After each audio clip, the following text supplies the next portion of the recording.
Sound सुनाई दे रहा अभिषेक sir गाने का? Yes sir. ठीक है, ये चलने देते हैं ना जी। अब आप बताइएगा, अब आवाज आ रही कि नहीं आ रही?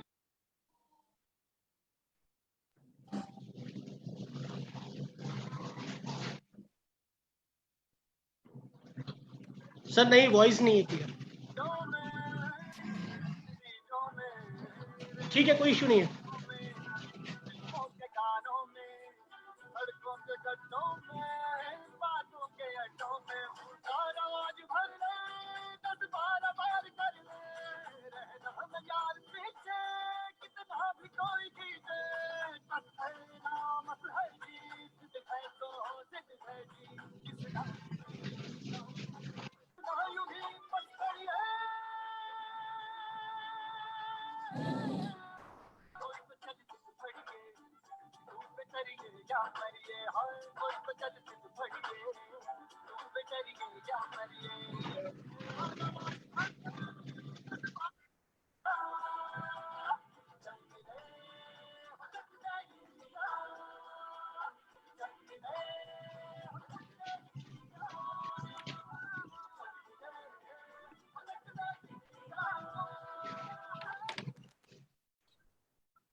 सॉन्ग है इसकी वॉइस थोड़ा तेज करके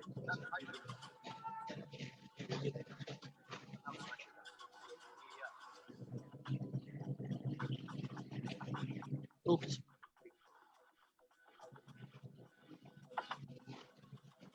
करिए कुछ करिए, हंस हंस मेरी खो जाए,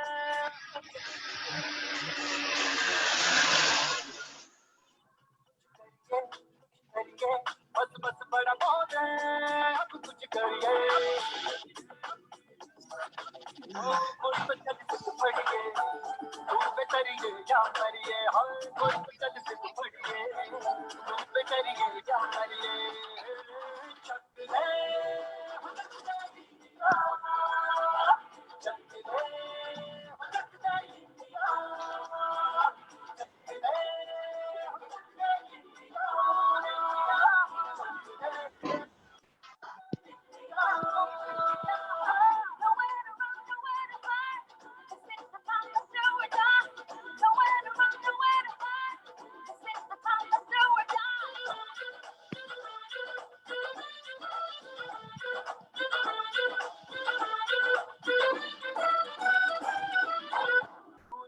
गलियों में, काशन की गलियों में, नैलों में बीजों में, ईदों में बीजों में, रेतों के दानों में, फिल्मों के गानों में, सड़कों के गड्ढों में, बातों के अड्डों में, भूलता रोज भर ले, 10-12 बार कर ले, रहना न यार पीछे, कितना भी कोई जीते, नाम है जीत है तो हो जिद है जी, किसना यूं ही पत्थरी है, कोई तो चल सिद्ध फड़िए, तुम बेचरिए या मरिए, हाँ कोई तो चल सिद्ध फड़िए, तुम बेचरिए या मरिए, शक है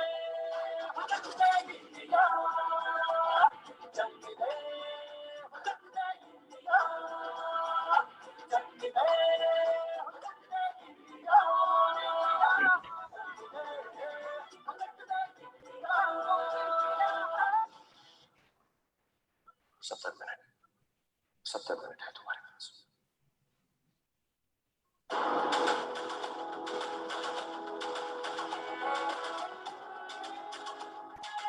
I'm the coach of the Indian national women's team. ये स्टेट के नाम सुनाई देते, ना दिखाई देते। सिर्फ एक मुल्क का नाम सुनाई देता है, इंडिया।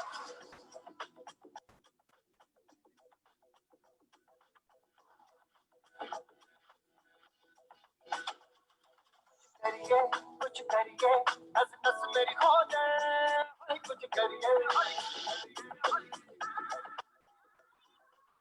करिए कुछ कुछ करिए, बस बस बड़ा बहुत है, अब कुछ करिए। ओ कोई तो चल सिद्ध फड़िए, तू बेचरिए या मरिए, हर कोई तो चल सिद्ध फड़िए, तू बेचरिए या मरिए।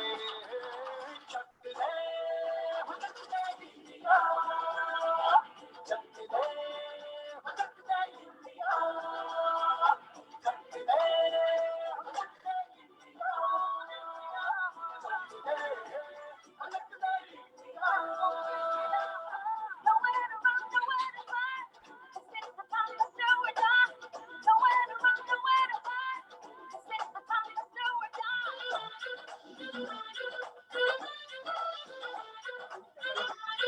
कौन भाई आई तो थी अपने यहाँ पे, सुबह कर गई अपने कौन सी? गलियों में, राशन की गलियों में, बैलों में बीजों में, ईदों में बीजों में, रेतों के दानों में, फिल्मों के गानों में, सड़कों के गड्ढों में, बातों के अड्डों में, भूखा रवाज भर ले, 10-12 बार कर ले, रहना न यार पीछे, कितना भी कोई खींचे, टस है नाम है जी, जिद है तो जिद है जी, किसना यूं ही, किसना यूं ही, किसना यूं ही पत्थरिए। कोई तो चल सिद्ध फड़िए, तू बेचरिए या मरिए, हर कोई तो चल सिद्ध फड़िए, तू बेचरिए या मरिए। चकले हुचकले इंडिया, चकले हुचकले इंडिया, चकले हुचकले इंडिया, चकले हुचकले इंडिया।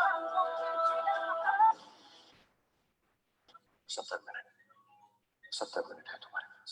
हेलो, आने वाला हूँ।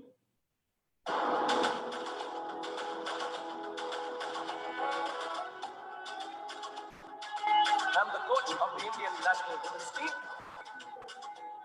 ये स्टेट्स के नाम ना सुनाई देते, ना दिखाई देते। सिर्फ एक मुल्क का नाम सुनाई देता है, इंडिया।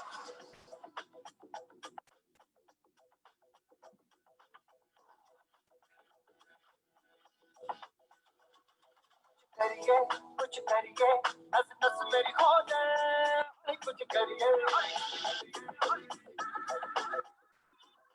करिए, कुछ करिए, बस बस बड़ा बहुत है, कुछ करिए। ओ कोई तो चल सिद्ध फड़िए, तू बेचरिए या मरिए, हर कोई तो चल सिद्ध फड़िए, तू बेचरिए या मरिए।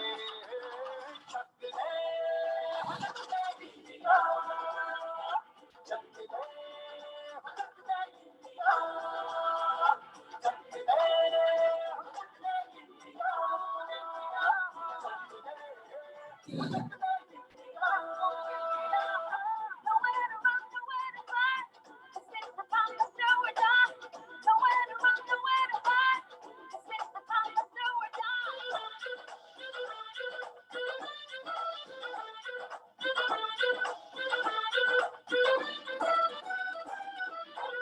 पूजों में गलियों में, शासन की गलियों में, बैलों में बीजों में, ईदों में बीजों में, रेतों के दानों में, फिल्मों के गानों में, सड़कों के गड्ढों में, बातों के अड्डों में, भूखा रवाज भर ले, 10-12 बार कर ले, रहना न यार पीछे, कितना भी कोई खींचे, टस है नाम है जी, जिद है तो जिद है जी, किसना यूं ही, किसना यूं ही, किसना यूं ही पत्थरिए।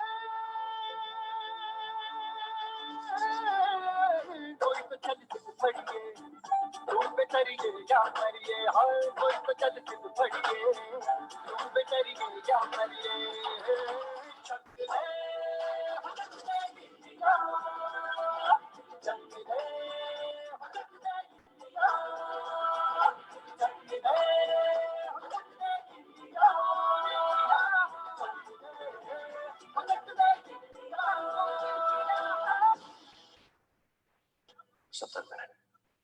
70 मिनट है तुम्हारे पास।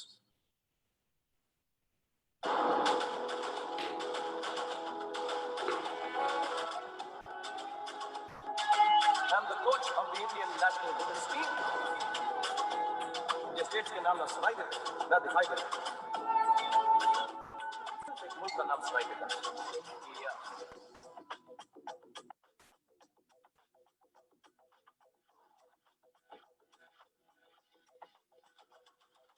करिए कुछ करिए, नस नस मेरी खो जाए, कुछ करिए करिए कुछ करिए, बस बस बड़ा बहुत है, कुछ करिए। ओ कोई तो चल सिख पड़िए, तू बेतरिए या करिए, हर कोई तो चल सिख पड़िए, तू बेतरिए या करिए। चक ले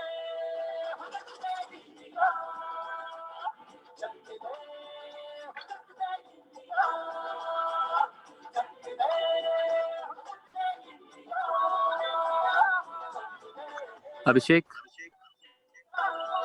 चेयरमैन सर और ग्रुप डायरेक्टर सर को कोर्स बना दो।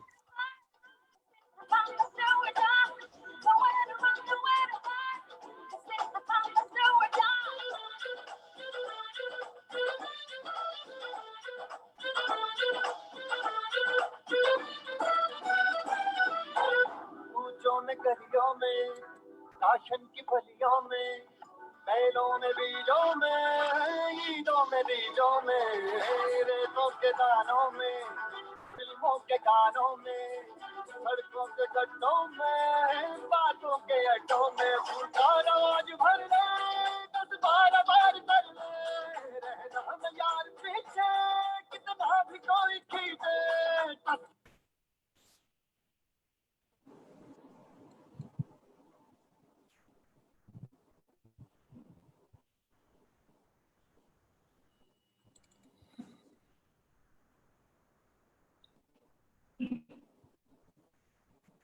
आप सभी को विक्रांत प्रणाम। I welcome you all to the series of sports webinar जुनून। बुझने लगी हो आंखें तेरी या थमने लगी रफ्तार, उखड़ने लगी हो सांसें तेरी, दिल करता चित्कार।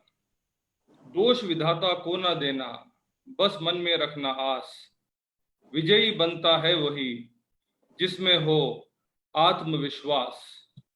इसी आत्मविश्वास से पूर्ण नारी शक्ति को विक्रांत समूह का सादर नमन। नमस्कार, मैं आपका होस्ट और दोस्त सुभाष मसीह विक्रांत ग्रुप ऑफ इंस्टीट्यूशन के स्पोर्ट्स वेबिनार जुनून में आपका हार्दिक हार्दिक स्वागत करता हूं। The Vikrant Group of Institution Indore and Gwalior is one of the best group of academic institutions that have embarked on a mission with zeal to imbibe a culture of providing quality education to the learners, thereby leading them to the pinnacle of success.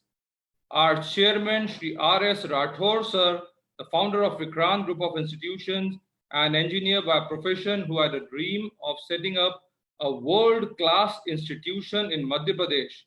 He, along with like-minded academicians, took the leap and set up VGI Indore and VGI Gwalior for shaping of young minds through quality education. Vikrant Group of Institutions ensure that its students excel in both academics as well as sports. All major sports are promoted at VGI: football, kabaddi, cricket, wrestling, kho-kho. In the past webinars, we had international wrestler stars Shri Kripa Shankar Bishnoi and the international cricket player Shri Amay Khurasia ji with us. I would now take this opportunity to welcome our respected chairman, sir, Shri Rakesh Singh Rathore, sir, Vice Chairman Shri Meena Singh Rathore, ma'am, Group Director Dr. Satyanarayan, sir, Managing Director Nitin Tomar, sir, Secretary Shri Vikrant Singh Rathore, sir, Treasurer Indore Garima Tomar, ma'am, Treasurer Gwalior Gunjan Rathore, ma'am, and all respected principal, deans, faculties, staff members, students, coaches and players, and all other connected for this sports webinar, Junoon.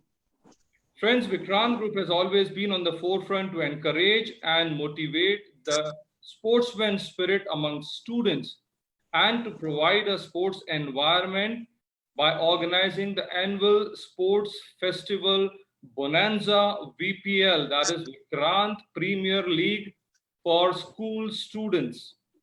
hockey has always been on the prominence with us and with India. Hockey has been our national game and the only game in which India has won 11 Olympic medals, out of which 6 were successive gold medals from 1928 to 1956, and later two more in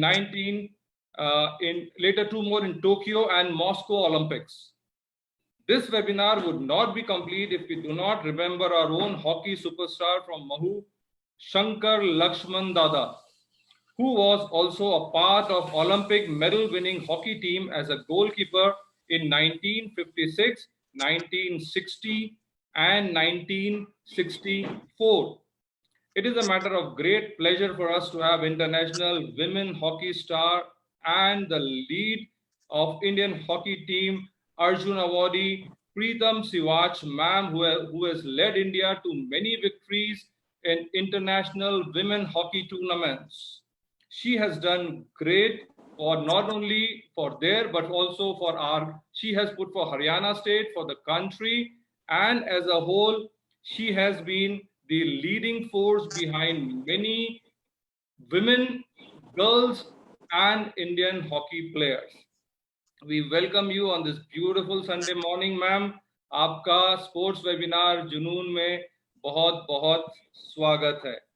Now I would like to humbly request our respected chairman, sir, Shri Rakesh Rathore, sir, to bestow upon us his blessing before we proceed any further. Shri Rakesh Rathore, sir. धन्यवाद सुभाष. सभी को विक्रांत प्रणाम. जुनून की श्रृंखला में आज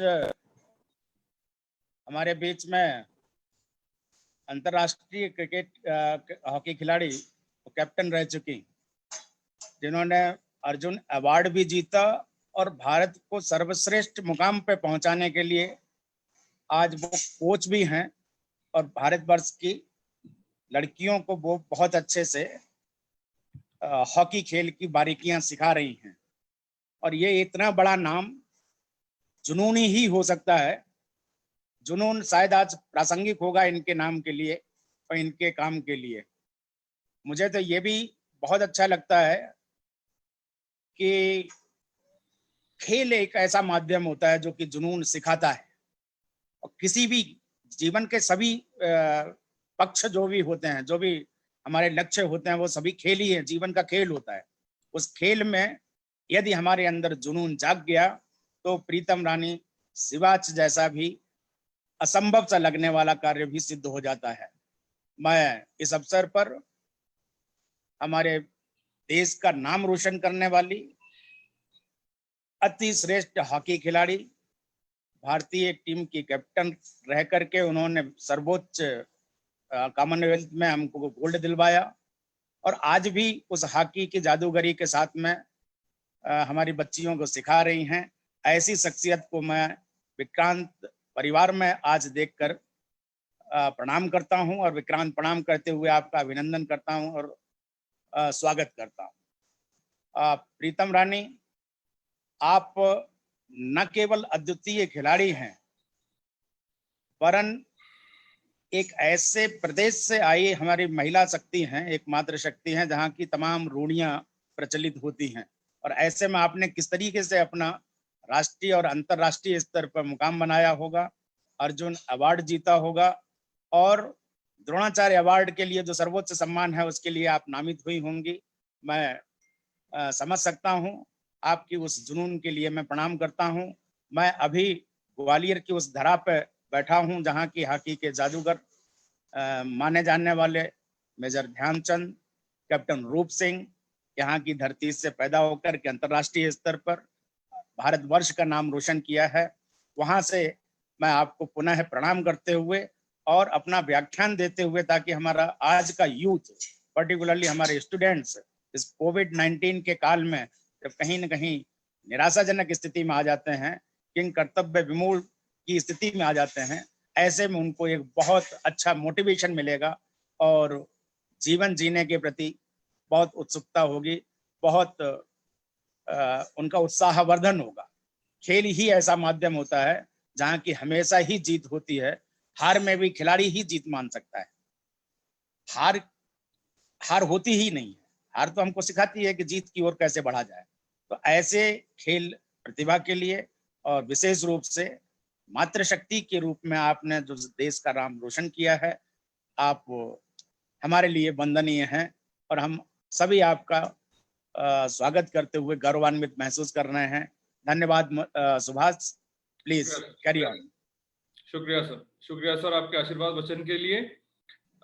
There is a famous nursery rhyme that I used to sing for my daughter, which goes on: chubby cheeks, dimple chin, rosy lips, teeth within, curly hairs very fair, eyes are blues, lovely too. And I used to ask her, is that you? And that's where she used to scream aloud, no, I am a strong girl, that's not me. She used to say that she is not the one whom you are talking about. No, I am not the one. So same is over here also. Now we could see that why the girls have now started to make it very clear that they are not the one who are going to be recognized as that soft one and that the dainty darlings that they used to be. They said very clearly that we are strong, very strong, and that's what I'm sure that our sports star today will agree with me. She is a great personality of women hockey, born on 2nd October 1974 at Jharsa village, Haryana. She struggled her way through the narrow lanes and narrow ideology throughout her childhood. But she was the one that would never give up. Instead, she fought her way through the cultural and social bondages that were prevalent in the state of Haryana, and at the tender age of 16, had the pride to represent the country, and since then proved time and again that woman has the indomitable spirit to win against all odds. Her international career spanned to an amazing period of 17 years, starting from 1991 to 2008. Marriage, family responsibility, childbirth, her first son, then daughter, did not deter her staging comeback. शिवाज ma'am को कहा जाता है she is basically a comeback queen, because जिस समय के साथ उन्होंने सारी रिस्पॉन्सिबिलिटी लेते हुए वापस कमबैक करा है, that has been amazing. So ladies and gentlemen, let us put our hands together for the epitome of strength, a fighter, an indomitable personality, a Commonwealth gold medalist, an Arjun awardee, the one and only Preetam Shivaj ma'am. Sports webinar जुनून में प्रीतम ma'am आपका हम हार्दिक दोबारा स्वागत करते हैं। Thank you Vikrant. सवालों का सिलसिला मैम शुरू करते हैं। आपकी कुछ बचपन की यादें जो हॉकी के साथ जुड़ी वो हमारे साथ शेयर करें। कब आपने पहली बार हॉकी कब पकड़ी और हॉकी से लगाव कैसे हुआ आपको? मैं 6th क्लास में थी और मेरे जो स्कूल है, जिस स्कूल में मैं पढ़ती थी, उसमें हमारी हॉकी की टीम थी, गांव की टीम थी। बहुत अच्छे लेवल पे नहीं खेलती थी, लेकिन गांव की लड़कियों में टैलेंट होता था, इसलिए हमारे पीटीआई वहां खिलाते थे। मेरी एजुकेशन बहुत अच्छी नहीं थी, तो मेरा शौक खेल में ज्यादा था। तो वही स्कूल में जब बच्चे खेलते थे तो मैं क्लास में बैठ के उनको देखती थी कि वो खेल रहे हैं, मैं भी जाऊं खेलने। तो ऐसे ही करते करते मैं फील्ड पे गई। हमारे जो पीटीआई थे उनको मैंने बोला मुझे भी खिला दो। उन्होंने मुझे वहां से मना कर दिया, बोलते आप बहुत मोटी, आप चली जाइए। तो हाँ, उन्होंने मुझे वहां से मना कर दिया, मैं आ गई। फिर मैं घर आके रोने लगी अपनी दादी के पास के दादी मेरे को तो हॉकी खेलनी थी। तो बोलती है चलो मैं चलती हूँ अप्रोच लगाने के लिए। तो वो मेरे साथ गई और हमारे पीटीआई से उन्होंने रिक्वेस्ट की कि कोई बात नहीं, प्लेयर नहीं भी बनेगी लेकिन इसको ग्राउंड में आने दीजिए।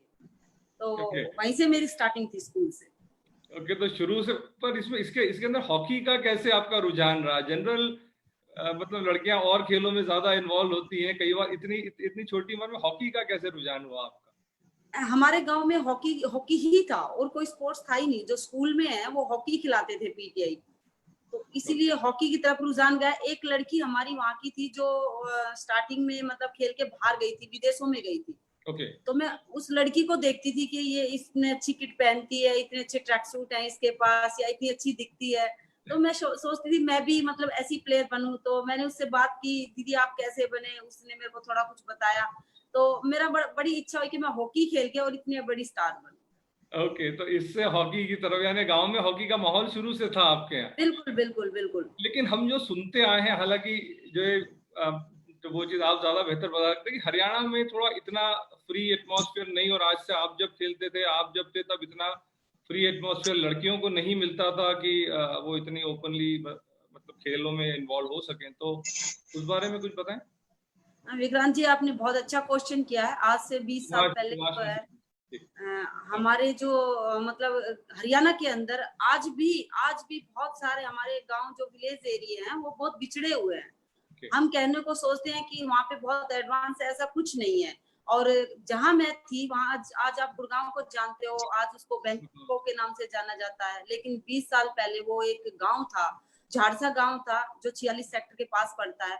मैं वहां से बिलोंग करती हूँ, लेकिन वहां पे आप यकीन करेंगे मेरे को ग्राउंड तक जाने की सुविधा भी नहीं थी। और लड़कियों को शॉर्ट्स पहनना, ट्रैक सूट पहनना, ये सब चीजें भी अलाउ नहीं थी। लेकिन उसके बावजूद भी मैंने अपने आप को मतलब अपने परिवार को समझा के जैसे भी है उनको मैनेज करके स्टार्टिंग से ही मतलब मैंने स्पोर्ट्स किया। वो थोड़ा पॉसिबल इसलिए भी हो पाया क्योंकि जो मेरा बड़ा ब्रदर था वो रेसलिंग करता था। वो भी कोई आपके स्पोर्ट्स फैमिली पर्सन। में कोई था स्पोर्ट्स में पहले से? जी जी बिल्कुल बिल्कुल। तो उसने मेरे को थोड़ा सा, बहुत ज्यादा नहीं किया उसने भी सपोर्ट, क्योंकि उसको पता था यहाँ पे लड़कियां खेलती नहीं है।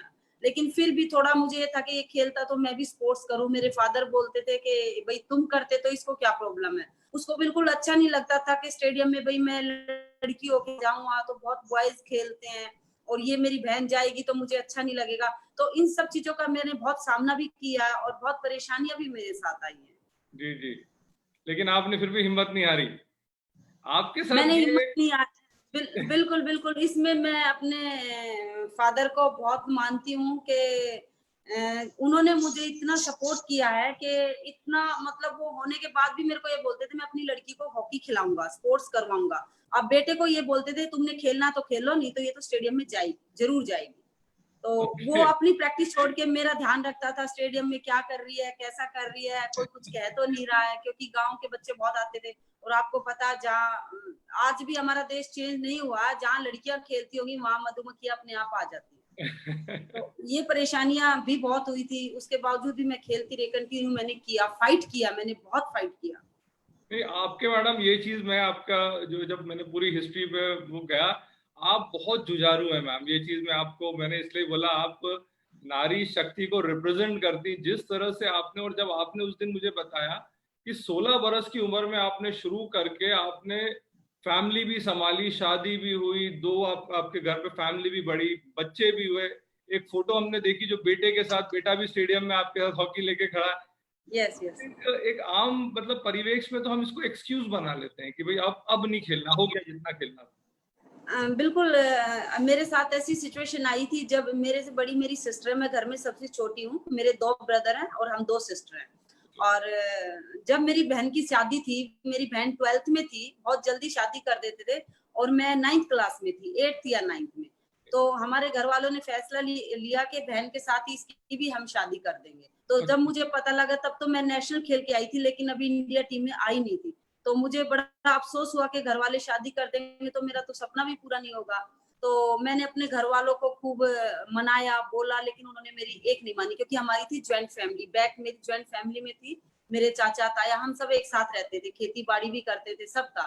तो उन्होंने बोला एक बड़ी बहन के साथ एक ही खर्चे में सारा खर्चा हो जाएगा, दोनों की शादी साथ में कर देते। और ऐसा अक्सर विलेज एरिया में भी नहीं और होता कर था, देते हैं, बहुत पहले होता था ऐसा। जी। तो मैंने उस टाइम भी मेरा दिमाग ये काम कर रहा था कि मेरे को शादी से कैसे बचना। और मैं आपको इस मीटिंग के या इसके दौरान आपको ये बताना चाहूंगी कि आप कहीं भी किसी भी उसमें फाइट करते तो आपको जरूर होता। तो मेरे दिमाग में आइडिया आया कि अगर जो मैं ऐसे मनाऊंगी तो मेरे घर वाले नहीं मानेंगे। तो मैंने अपना स्कूल का बैग और हॉकी और स्टिक लाके हमारा जो बरामदा था उसमें डाल दिया। और मेरे चाचा वगैरह सब खड़े थे, मेरे चाचा थे किसान थे, वो थोड़ा मानते नहीं थे इस चीज को, वो बहुत उनकी सोच बहुत पुरानी थी।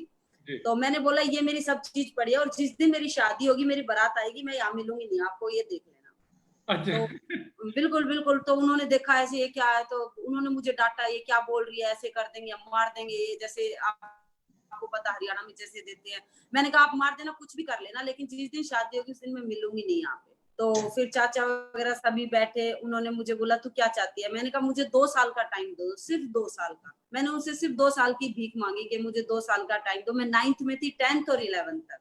तो उन्होंने मुझे टाइम दिया, भाई चलो 1 साल के लिए, बोले 1 साल के लिए हम आपको देते हैं। तो जी मैं सारी रात ये सोचती रही कि मेरे को कुछ भी हो जाए, मेहनत करके जैसी मर्जी इंडिया टीम में जाना। और एक बार इंडिया टीम में गई तो मुझे नौकरी भी मिल जाएगी, क्योंकि नौकरी की तो ऑफर बहुत जल्दी स्पोर्ट्स में आई जाती है।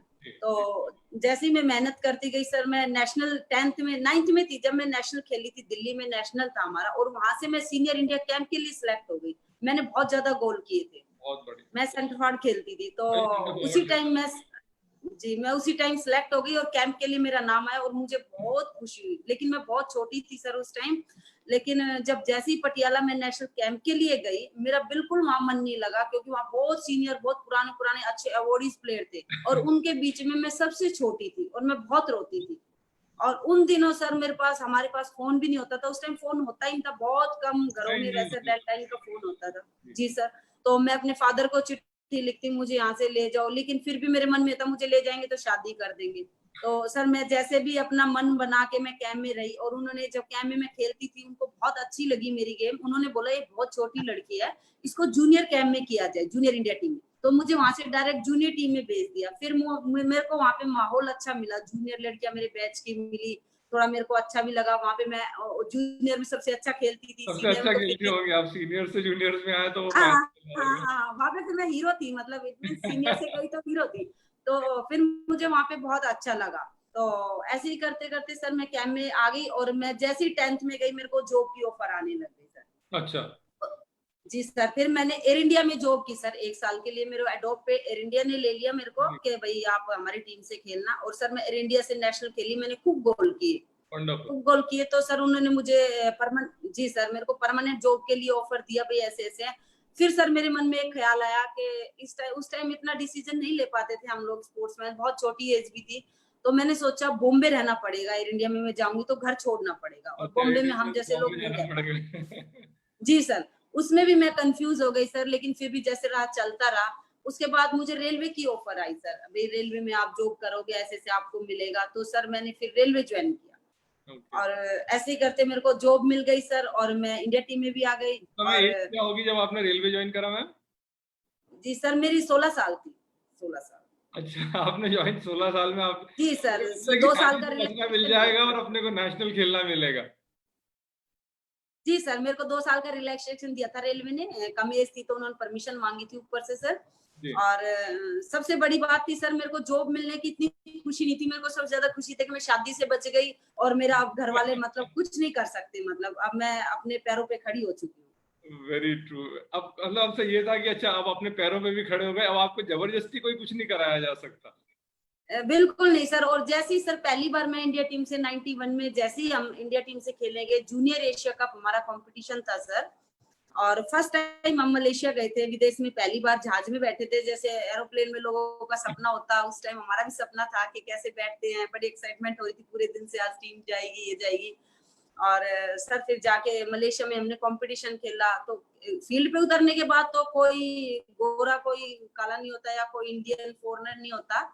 उस टाइम जो हमने मेहनत की थी वो हमने फील्ड में दिखाया सर। और हमारी बिल्कुल न्यू टीम थी, लेकिन सर वहाँ हम लोग को 3rd प्लेस रही थी सर, मतलब टीम की। और सर सबसे बड़ी खुशी थी कि मेरे को बेस्ट प्लेयर का अवार्ड मिला वहाँ पे सर। वंडरफुल। जी सर। वहाँ पे मुझे टूर्नामेंट की सबसे अच्छे खिलाड़ी का पुरस्कार मिला। और पुरस्कार मिलने के बाद सर जब हम इंडिया में आए तो मेरे को इतना अच्छा लगा कि एयरपोर्ट पे मेरा पूरा गांव आया हुआ, अच्छा। मेरे वेलकम के लिए ढोल वगैरह सब लेके आए, और पूरा वेलकम मेरे गांव वालों ने किया हुआ सर। बहुत बढ़िया। मतलब यही वो लोग थे जो एक समय लिमिटेशन होगा आपके लिए, और आज वही आपको प्रमोट कर रहे थे और वही खुश थे आपकी सक्सेस को लेकर। बिल्कुल बिल्कुल सर। गांव वाले सभी को मतलब इतना अच्छा लगा सर, और मेरे चाचा जी भी आए, उनको भी बड़ा अच्छा लगा कि हमारी लड़की ने भाई जो कहा था वो करके दिखाया, मैं गलत था। मैम इसका मतलब ये जो स्क्रीन पे फिल्मों में दिखाते हैं चाचा जी, वैसे ताऊ जी जो बोलते हैं ना, ताऊ जी वैसे ही होते हैं मतलब। नहीं नहीं, बिल्कुल थे सर, उस टाइम थे और आज भी हैं वो मेरे ताऊ जी, चाचा जी। और बहुत स्ट्रिक्ट थे सर, कुछ नहीं पहनने देते थे, हम कुछ भी कपड़े पहनते थे, ये नहीं पहनना वो नहीं पहनना, हमारे ऊपर हरियाणा में जैसे हमारा कल्चर दिखाते हो बिल्कुल सही था। जी जी जी। अच्छा, मतलब बिल्कुल उसी तरह से लिमिटेशंस और उसी तरह के बिल्कुल सब। सर, सिर पे चुन्नी रखनी होती थी सर, कवर करके रखते हैं जैसे लेडीज, और घर के काम भी सब करते थे, गाय भैंसों का काम भी होता था, लेकिन सब चीज हम लोगों ने की लाइफ में। मैं आपको ये बताना चाहूंगी कि जिंदगी में कोई काम सर छोटा नहीं होता। अगर जो आपने जिंदगी में हर काम को ये समझ के किया मैं कर सकती हूँ, तो आप बहुत आगे तक जाएंगे। Very true, very true ma'am. आप एक बहुत सोर्स ऑफ इंस्पिरेशन है हमारे यहाँ गर्ल स्टूडेंट्स के लिए। और मैंने आपको जैसे पहले भी इस पे आप करा था, हमारे यहाँ बहुत सारे स्टूडेंट्स हैं, बहुत बच्चे ऐसे हैं जो सिर्फ ये सोशल प्रेशर के अंदर वो होके दब के रह जाते हैं। लेकिन ये आपकी स्टोरी इज वेरी इंस्पिरेशनल कि आपने हर तरह से किस तरह फेस करा एंड साइमल्टेनियसली परफॉर्मेंस भी दिया आपने। बिकॉज बिल्कुल क्या, बिल्कुल, अगर 2 साल आप बिना खेले निकाल देते, नेशनल टीम में नहीं पहुंचते, तो फिर आपके पास बोलने को कुछ भी नहीं रहता। कुछ भी नहीं था सर जी मेरे जी। पास। उस समय हॉकी का बिल्कुल सर, फॉर्मेट कैसा था? ग्रास हॉकी होती थी? सर एस्ट्रोटर्फ हॉकी थी। अच्छा, आपने जब खेलना शुरू करा एस्ट्रोटर्फ पे शिफ्ट हो चुके थे? जी सर, जी सर, 91 में जब हम पहली बार इंडिया टीम से आए, एक्चुअली जहाँ हमारा स्कूल था हम घास पे खेलते थे, हमें कभी एस्ट्रोटर्फ मिला नहीं था, लेकिन जैसे ही हम नेशनल इंडिया टीम के लिए सिलेक्ट हो गए थे, वहां पे फर्स्ट टाइम हमने एस्ट्रोटर्फ देखा था।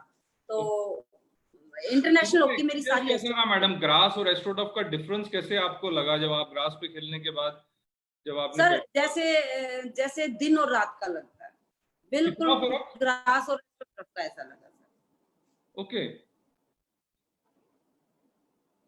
क्योंकि सर एस्ट्रोटर्फ पे बिल्कुल टेक्निक चेंज हो जाती है, और ग्रास पे जो है आप स्लो भी हैं तो चल जाते हैं, लेकिन टर्फ की हॉकी में आपको स्पीड स्ट्रेंथ दोनों चीज चाहिए, और हमारे लिए तो बिल्कुल एकदम चेंज था, क्योंकि हम घास पे खेल के गए थे, हमने कभी देखा भी नहीं था ग्राउंड। मैम इसीलिए ये चीज बहुत बोलने में आती है, सुना हमने इंडियन हॉकी का डिक्लाइन का एक मेजर रीजन एस्ट्रोटर्फ भी है, बिकॉज वो स्ट्रेंथ और वो पावर प्ले जो इंट्रोड्यूस हुआ एस्ट्रोटर्फ के बाद, शायद हम उस लेवल, हम लोग ज्यादातर टेक्निक पे हम लोग बहुत ज्यादा फोकस थे और हम उस पावर प्ले को मैच नहीं कर पाए। आपका क्या विचार इस बारे में?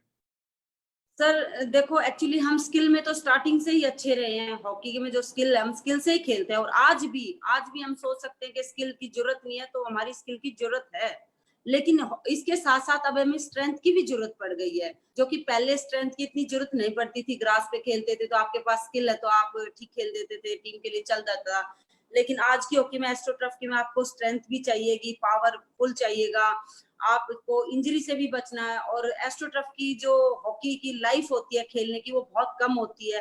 आप ओके। ग्रास पे 15 साल खेल सकते हो, एस्ट्रोटर्फ पे आप 8 साल खेल सकते हो, 50-50 का डिफरेंस है सर। 50% आपकी लाइफ कम हो जाती है और इसका रीजन यही है कि पावर प्ले और बहुत ज्यादा स्ट्रेंथ और बहुत ज्यादा पावर लगता है उसको खेलने में, ऐसा कुछ? हाँ बिल्कुल, पावर बहुत लगता है सर, और जो जैसे एक्चुअली सबसे ज्यादा मेन प्रॉब्लम क्या हमारे इंडिया के अंदर सर, ग्रास रूट पे ज्यादा होती है, लेकिन हर जगह एस्ट्रोटर्फ नहीं है, हर जगह एस्ट्रोटर्फ की सुविधा नहीं है, ताकि बच्चे की जो बेसिक है वो क्लियर हो जाती है, वो टर्फ पे खेल के जाता तो, लेकिन नहीं, हम लोग को नेशनल में जाके टर्फ मिलता। अब तो फिर भी पहले के अकॉर्डिंग एस्ट्रोटर्फ काफी जगह हो चुके हैं, लेकिन अभी भी उतने नहीं है जितने हमें जरूरत है। दो चीजें मैडम बहुत इंपॉर्टेंट हो जाती हैं यहाँ पे, फिटनेस और डाइट। इसके बारे में कुछ बताएं आप, बिकॉज क्या होता है कि हमारे यहाँ विमेन में खासकर ये ऐसे प्रॉब्लम होता है, और फिटनेस एंड डाइट एक ऐसा इशू है जो स्पोर्ट्स में बहुत इग्नोर्ड होता है। लाइक हम हॉकी खेलते हैं तो सिर्फ हॉकी पे ही ध्यान देंगे, हम बाकी फिटनेस इग्नोर कर देते हैं, जिसको हम ओवरऑल स्ट्रेंथ बोलते हैं, कोर स्ट्रेंथ बोलते हैं, अपर बॉडी स्ट्रेंथ बोलते हैं। अब आदमी सोचेगा मैं क्यों अपर बॉडी स्ट्रेंथ डेवलप करूं, मेरे को तो हॉकी खेलना है ना? तो ये इनका क्या रिलेशन है डाइट का, ओवरऑल फिटनेस का और उसका हॉकी के परफॉर्मेंस? देखो सर, पहले की हॉकी में और आज की हॉकी में बहुत चेंज आ चुका है। मेरा ये मानना है सबसे ज्यादा जो रोल है वो सबसे ज्यादा फिटनेस का और डाइट का है। दोनों चीजों का बहुत अहम रोल है एक स्पोर्ट्समैन की लाइफ में, ये हॉकी के नहीं हर गेम्स के लिए। तीसरा सर, एक एजुकेशन। हमारे देश में जो है एक खिलाड़ी होता है उसकी एजुकेशन बहुत वीक होती है। हमें एजुकेट करना खिलाड़ियों को, आपको किस टाइम डाइट लेनी है, किस टाइम ट्रेनिंग करनी है, क्या शेड्यूल करना, हमारे जहाँ हिंदुस्तान में खिलाड़ी बहुत कम पढ़ते हैं। ये Okay. सबसे मेन रोल है सर। पढ़ाई पे हमें ध्यान देना पड़ेगा, ग्रास रूट पे बच्चों पे ध्यान देना पड़ेगा कि उनकी एजुकेशन है वो अच्छी कीजिए, तो उनको जो नॉलेज बढ़ती है, उनको पता लगता है क्या खाना है, क्या पीना है, क्या डाइट लेनी है, कैसे स्ट्रेंथ बढ़ानी है। पहले क्या था, जो बच्चा नहीं पढ़ता था उसको स्पोर्ट्स में डाल देते थे, बोलते थे चल बिल्कुल सही बोला स्पोर्ट्स। आपने, पढ़ाई नहीं करेगा तो इसको उधर डालो। बिल्कुल, आपने देखा होगा अभी भी बहुत सारे लोग ऐसा करते हैं। और सर ये मैंने भी सफर किया, मैं ये नहीं कहूंगी कि भाई लोग करते हैं, मैंने भी किया, लेकिन मैंने ये चीज अपने बच्चों पे नहीं आनी थी बिल्कुल भी कि भाई आप एजुकेशन छोड़ के स्पोर्ट्स करो। आज मेरा बेटा जूनियर इंडिया टीम में खेल रहा हॉकी, और बेटी भी मेरी बहुत अच्छी नेशनल में खेलती है, अभी छोटी है, लेकिन सर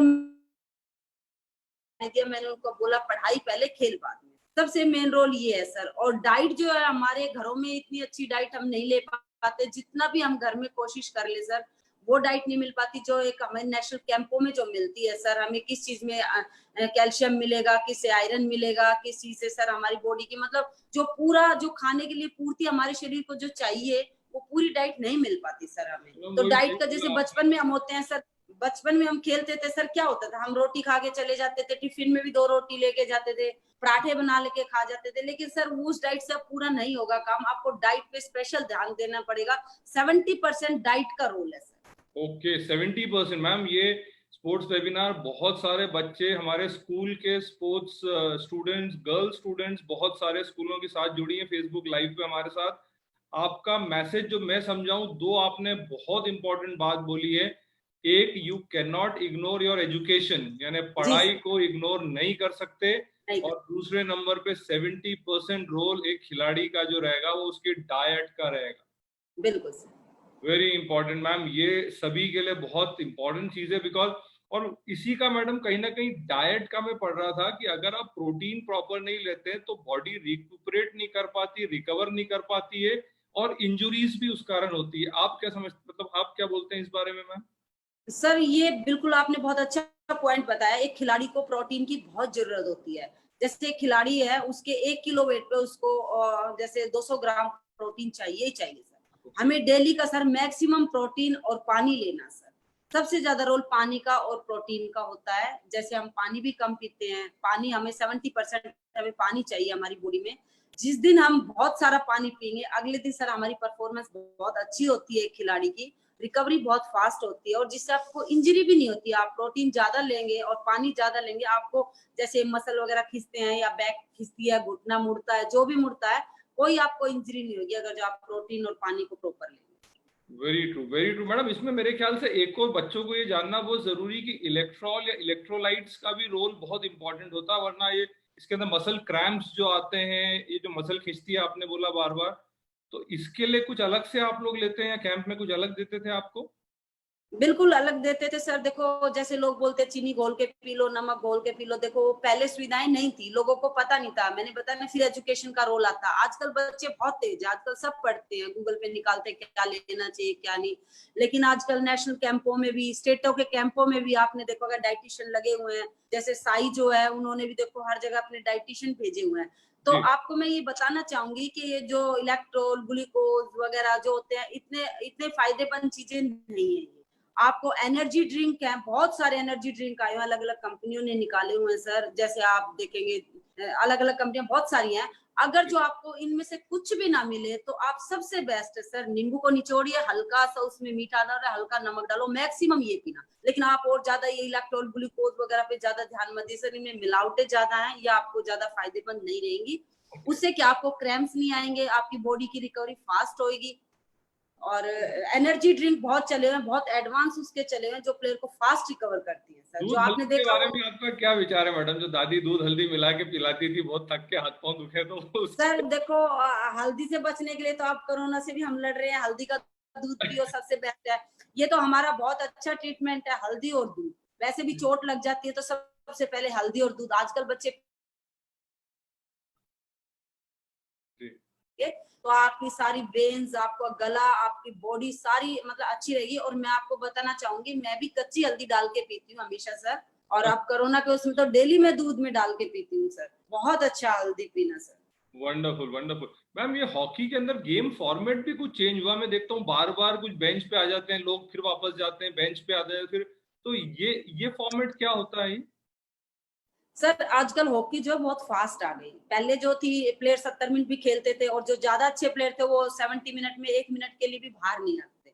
लेकिन आज की हॉकी में आपका सबसे पहले तो आजकल इंटरनेशनल जितनी भी टीमें मैक्सिमम में जो बाहर के कोच आए हैं, इनसे भी हमें बहुत कुछ सीखने को मिला। इन्होंने जो हमारे स्पोर्ट्स को काफी बढ़ाया भी है। मैं ये नहीं कहूंगी कि इंडियन कोच कमजोर है, हमारे इंडियन कोच भी बहुत अच्छे हैं, बहुत मेहनती हैं, लेकिन कुछ कुछ टेक्निक उनसे हमने सीखी है जो कि हमें आगे हमारे देश के लिए मेडल दिलाने में कामयाबी मिली भी है और आगे भी मिलेगी। तो सर हमारी जो इंडियन विमेंस हॉकी टीम का जो फॉर्मेट थी, पहले हमें जीएस गुरदयाल सिंह भंगू कोच थे, वो खिलाते थे। उन्होंने सेम फॉर्मेट से खिलाए थे जो आज ये गोरे खिला रहे हैं, लेकिन हम लोग उनकी थोड़ी वैल्यू कम समझते थे कि इंडियन कोच है।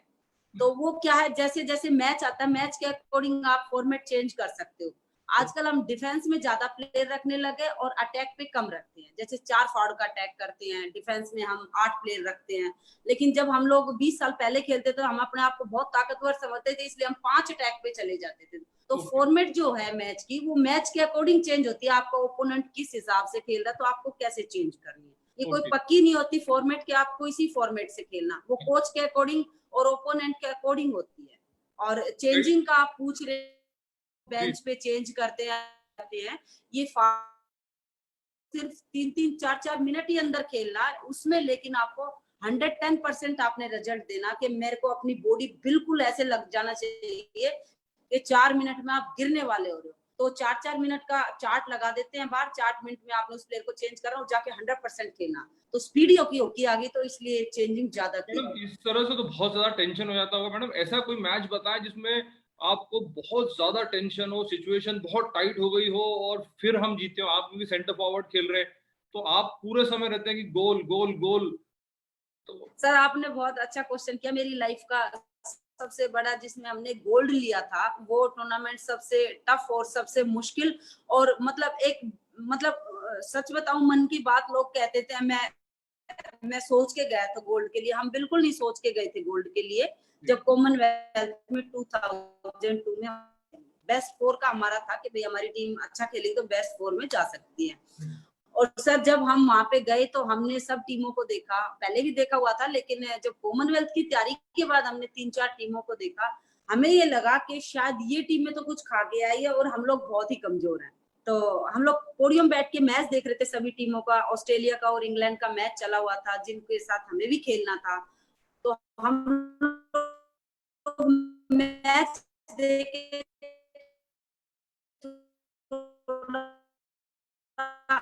अंदर अंदर शेक हो रहे थे कि भाई ये तो बहुत ही अच्छी टीम है, हालांकि कोई है और हमें इनके साथ खेलना है। तो हमारे कोच है, वो हमारे कोच एक ऐसे कोच थे जो बहुत कॉन्फिडेंस दिलाते थे, बोलते थे अरे कुछ नहीं आपस में खेल रहे, ऐसे ही लगता है ये गोरे स्पीड में दिख रहे हैं, ऐसा कुछ नहीं, चलो चलो लंच करेंगे। वो हमें वहां से उठा के ले गए और हम लोग रूम में चले गए सर। और बस ऐसी कंपटीशन होता हुआ सर मतलब हम खेलते गए। लेकिन एक सिचुएशन ऐसी आई, हम 2 मैच हार गए और हमारा पूल से बाहर होने का चांस आ गया, भाई आप क्वालिफाई नहीं हो सेमीफाइनल के लिए। तो सर हम लोग बहुत मायूस है कि हम सेमीफाइनल में भी नहीं पहुंच सके। लेकिन उसी रात को एक मीटिंग हुई थी वहां पे जो इंटरनेशनल हॉकी फेडरेशन ने की थी कि कुछ रूल चेंज हुए हैं। अब सेमीफाइनल पहले 4 टीमें जाती थी, अब सेमीफाइनल का 4 का सिस्टम नहीं है।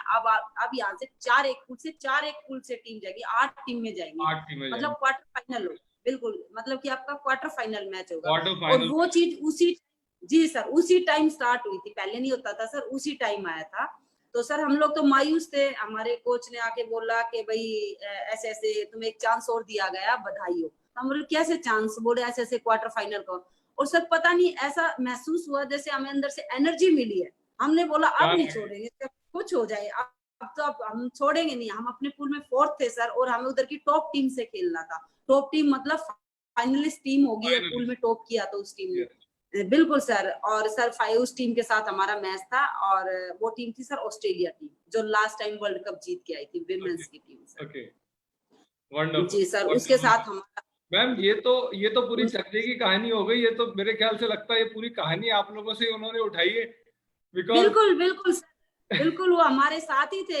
लखनऊ में जयदीप सानी जो है डायरेक्टर, हमारे साथ 3 महीने कैंप में रहे हैं। अच्छा, इंडिया की शूटिंग के लिए बिल्कुल वहां लखनऊ कैंप में उन्होंने ऑब्जर्व किया लड़कियों को, कैसे रहती है, कैसे खाती हैं, कैसे वो मिलती हैं, कैसे हॉस्टलों में रहती हैं। रूम लिस्ट कैसे लगती है, सब कुछ उसने कैंप से उठाया, जो भी था वो सारा सिस्टम वही से हमारे वहां से लिया सर। अच्छा, वही, क्योंकि वो आपने जब बताया तो पूरा वही सिनेरियो वही की वही था, और वही स्टोरी आगे उन्होंने फॉलो करी है, और वही ऑस्ट्रेलिया, वही इंग्लैंड, वही उनका बिल्कुल मैच देखना। बिल्कुल सर, वही स्टोरी, जी जी जी, अरे वाह। वही ऑस्ट्रेलिया के साथ वही स्टोरी थी सर हमारी, सेम हमारा ऑस्ट्रेलिया के साथ ही मैच था सर, और सेम स्टोरी वहां से उन्होंने उठाई थी। और आपको मैं बताऊंगी, इंग्लैंड में सर इतनी ठंड थी उस टाइम, कॉमनवेल्थ के टाइम, और हमारे इंडिया में इतनी ठंड होती नहीं है, और हमारे लिए वो मैच बहुत मुश्किल था। हमें उम्मीद नहीं थी सर हम जीत जाएंगे, लेकिन सर हम लोगों ने मतलब पता नहीं कहाँ से भगवान ने इतनी एनर्जी और इतनी वो दी कि उस टीम ने एक भी गोल नहीं किया, हमने एक गोल कर दिया और हम लोग एक गोल से जीत अरे गए वाह, अरे वाह वाह और वाह। सेमीफाइनल में एंटर हो गए सर हम। उसके बाद तो जान लगा दी होगी आप लोगों ने। उसके बाद भी सर ऐसी सिचुएशन आई थी, मैं थोड़ा सा बताना चाहूंगी सर। जी, जी। हमारा फिर सेमीफाइनल मैच हुआ सर, और सेमीफाइनल मैच सर हम लोग का न्यूजीलैंड टीम से था, और न्यूजीलैंड टीम से सर हम 3 गोल से हारे हुए थे। ओके। 3 गोल से, और सर हाफ टाइम हो चुका था, और 3 गोल पीछे जाना मतलब, और बारिश हो रही थी और इतनी ठंड लग रही थी कि सर हिट भी नहीं लग रही थी, हाथों में करंट लग रहा था हिट मारते हुए, एक दूसरे को बोल दे रहे थे भाई तू मार। लेकिन सर मन में ये था यार, इतनी नजदीक पहुंचने के बाद तो हम फाइनल पहुंच सकते हैं, क्योंकि ऑस्ट्रेलिया टीम को हमने हरा लिया तो न्यूजीलैंड कोई मुश्किल नहीं है, लेकिन न्यूजीलैंड ने हमें 3 गोल मारे हुए थे। और सर मेरी फ्रेंड मुझे बोल रही है साथ में आके, यार तू सेंटफॉर्ड खेल रही है, गोल ही नहीं करनी, क्या करेगी? मेरे को डांट रही है, मैं उसको बोली तू क्या करे यार, कैसे गोल ही नहीं हो पा रहे। पता नहीं सर, मैं जैसे ही अंदर गई और मुझे एक बॉल क्रॉस आया सर, 25 से लंबा क्रॉस आया, और मैंने डाइव करके गोल किया सर। क्या वो बात। गोल मेरा फर्स्ट गोल था। 3-1 का स्कोर हो गया सर, और फिर टीम ने हमारी ने दूसरा पेनल्टी कॉर्नर मिला, उस पे गोल किया, तीसरा फिर हमने फील्ड गोल किया सर, और फिर चौथा गोल फिर हमने मारा। मतलब हम 3-4 से हम वो मैच जीत गए सर, और हम फाइनल एंट्री कर गए। मतलब आप फर्स्ट हाफ में 3 गोल से पिछड़ रहे थे, और उसके बाद जी फोर्थ सर, मैच भी जीते हो, मैच सेमीफाइनल। भी जीते सर, बिल्कुल अरे सर, फिर वाह मैच वाह, जीते मेरे सर। ख्याल से बहुत ही मतलब रोमांचक मैच होगा, रोकते खड़े कर देने वाला मैच। बहुत सर, हमारे साथ स्पोर्ट्स मिनिस्टर उमा भारती थी उस टाइम, वो गई हुई थी वहां पे, अच्छा, और वो भी। उन्होंने हमारा, बिल्कुल सर, उन्होंने बैठ के मैच देखा था, और उनका एक ही डायलॉग था सर, जैसे हमारा फाइनल मैच इंग्लैंड के साथ था, और इंग्लैंड टीम के वही मतलब इंग्लैंड की जमीन पे ही मैच हो रहा, तो आपको पता होगा पब्लिक हो सभी उनके पब्लिक पूरी सपोर्ट में उन्हीं की थे। तरफ होगी जी। जी सर, लेकिन सर वो कभी, इंग्लैंड टीम जो होते हैं बहुत घमंडी टीम है, वो वहां के प्लेयर्स बहुत घमंडी होते हैं, मतलब उनको बहुत ईगो थी। ईगो और ईगो। जी सर, उन्होंने पहले दिन ही पेपर में निकलवा दिया था कि इंडिया को तो हम 1 साइडेड मारेंगे, ऐसे मारेंगे, मतलब हम लोग को बहुत कमजोर समझ रहे थे सर वो लोग। और शायद में भी वो थे भी हमसे अच्छे, लेकिन वो और कॉन्फिडेंट हो गए कि हम लोग कर सकते हैं। ओके। और सर हम लोगों के मन में ये था कि हमने कम से कम फाइनल मैच का कम से कम स्कोर रखना, अगर हार जीत होती है तो ज्यादा गोल नहीं खाने, अच्छा खेलना। कम से कम होना जी। बिल्कुल सर, लेकिन वो ऐसा हुआ सर कि उन्होंने कम से कम हमारे ऊपर 30 से 40 ट्राइयां मारी होंगी, 30 से 40 ट्राई आप मान सकते हैं सर। और हमारी गोलकीपर ने सारी सेव की सर, वो सारी सेव की, और जैसे ही हमें मौका मिला सर हम लोगों ने गोल कर दिया उनपे, और फिर उन्होंने गोल उतार दिया सर। 1-1 का मैच चला हुआ था, 1-1। जी सर, फिर उसके बाद गोल्डन गोल पे मैच चला गया सर हमारा, और गोल्डन गोल पे मैच जाने के बाद हम लोगों ने गोल्डन गोल कर दिया, और मैच वहीं पे खत्म हो गया। और इंग्लैंड वालों को तो भरोसा ही नहीं हो रहा था भाई वो हार चुके हैं, वो बार बार प्रोटेस्ट कर रहे थे कि भाई नहीं ऐसा है, ऐसा जो भी है, लेकिन वो मैच पूरा क्लियर करके हमने जीत लिया था। और उमा भारती का एक ही डायलॉग था कि आज मुझे ऐसा लग रहा हमारा कोहिनूर वापस आ गया, जो ये इंग्लैंड वाले लेके गए। क्या बात है मैम, बहुत बहुत बढ़िया, बहुत बढ़िया। आपने जैसे बताया, सुन के ऐसा लग रहा है कि रोमांचक की बिल्कुल रोंगटे खड़े हुए, कि एक एक से बराबर होने के बाद गोल्डन गोल करके मैच निकाल के लाना, दैट इज समथिंग। बिल्कुल सर, बिल्कुल, टीम स्कूल से बाहर थे हम लोग, बिल्कुल। ये फिल्म जो आई थी चक दे, उसके उसके बाद जो विमेन उसके हॉकी, बाद बनी है, उसी कंपटीशन के ऊपर बनी है सर, उसी के ऊपर ही ये फिल्म बनी है सर। उसके उसके बाद विमेन हॉकी में क्या बदलाव आया? बिकॉज मेरा मानना भी ये, हम सबका मानना है कि बहुत ही रेयर सब्जेक्ट पकड़ के विमेन हॉकी पे फिल्म बनाना, और उसको इतने अच्छी तरह से प्रोजेक्ट करना, आप लोगों की भावनाओं को, अपने लिमिटेशन को, सिस्टम को भी, उसके बाद हॉकी में कैसा बदलाव आया? आपको क्या लगा विमेन हॉकी में कैसा चेंज आया हमारा?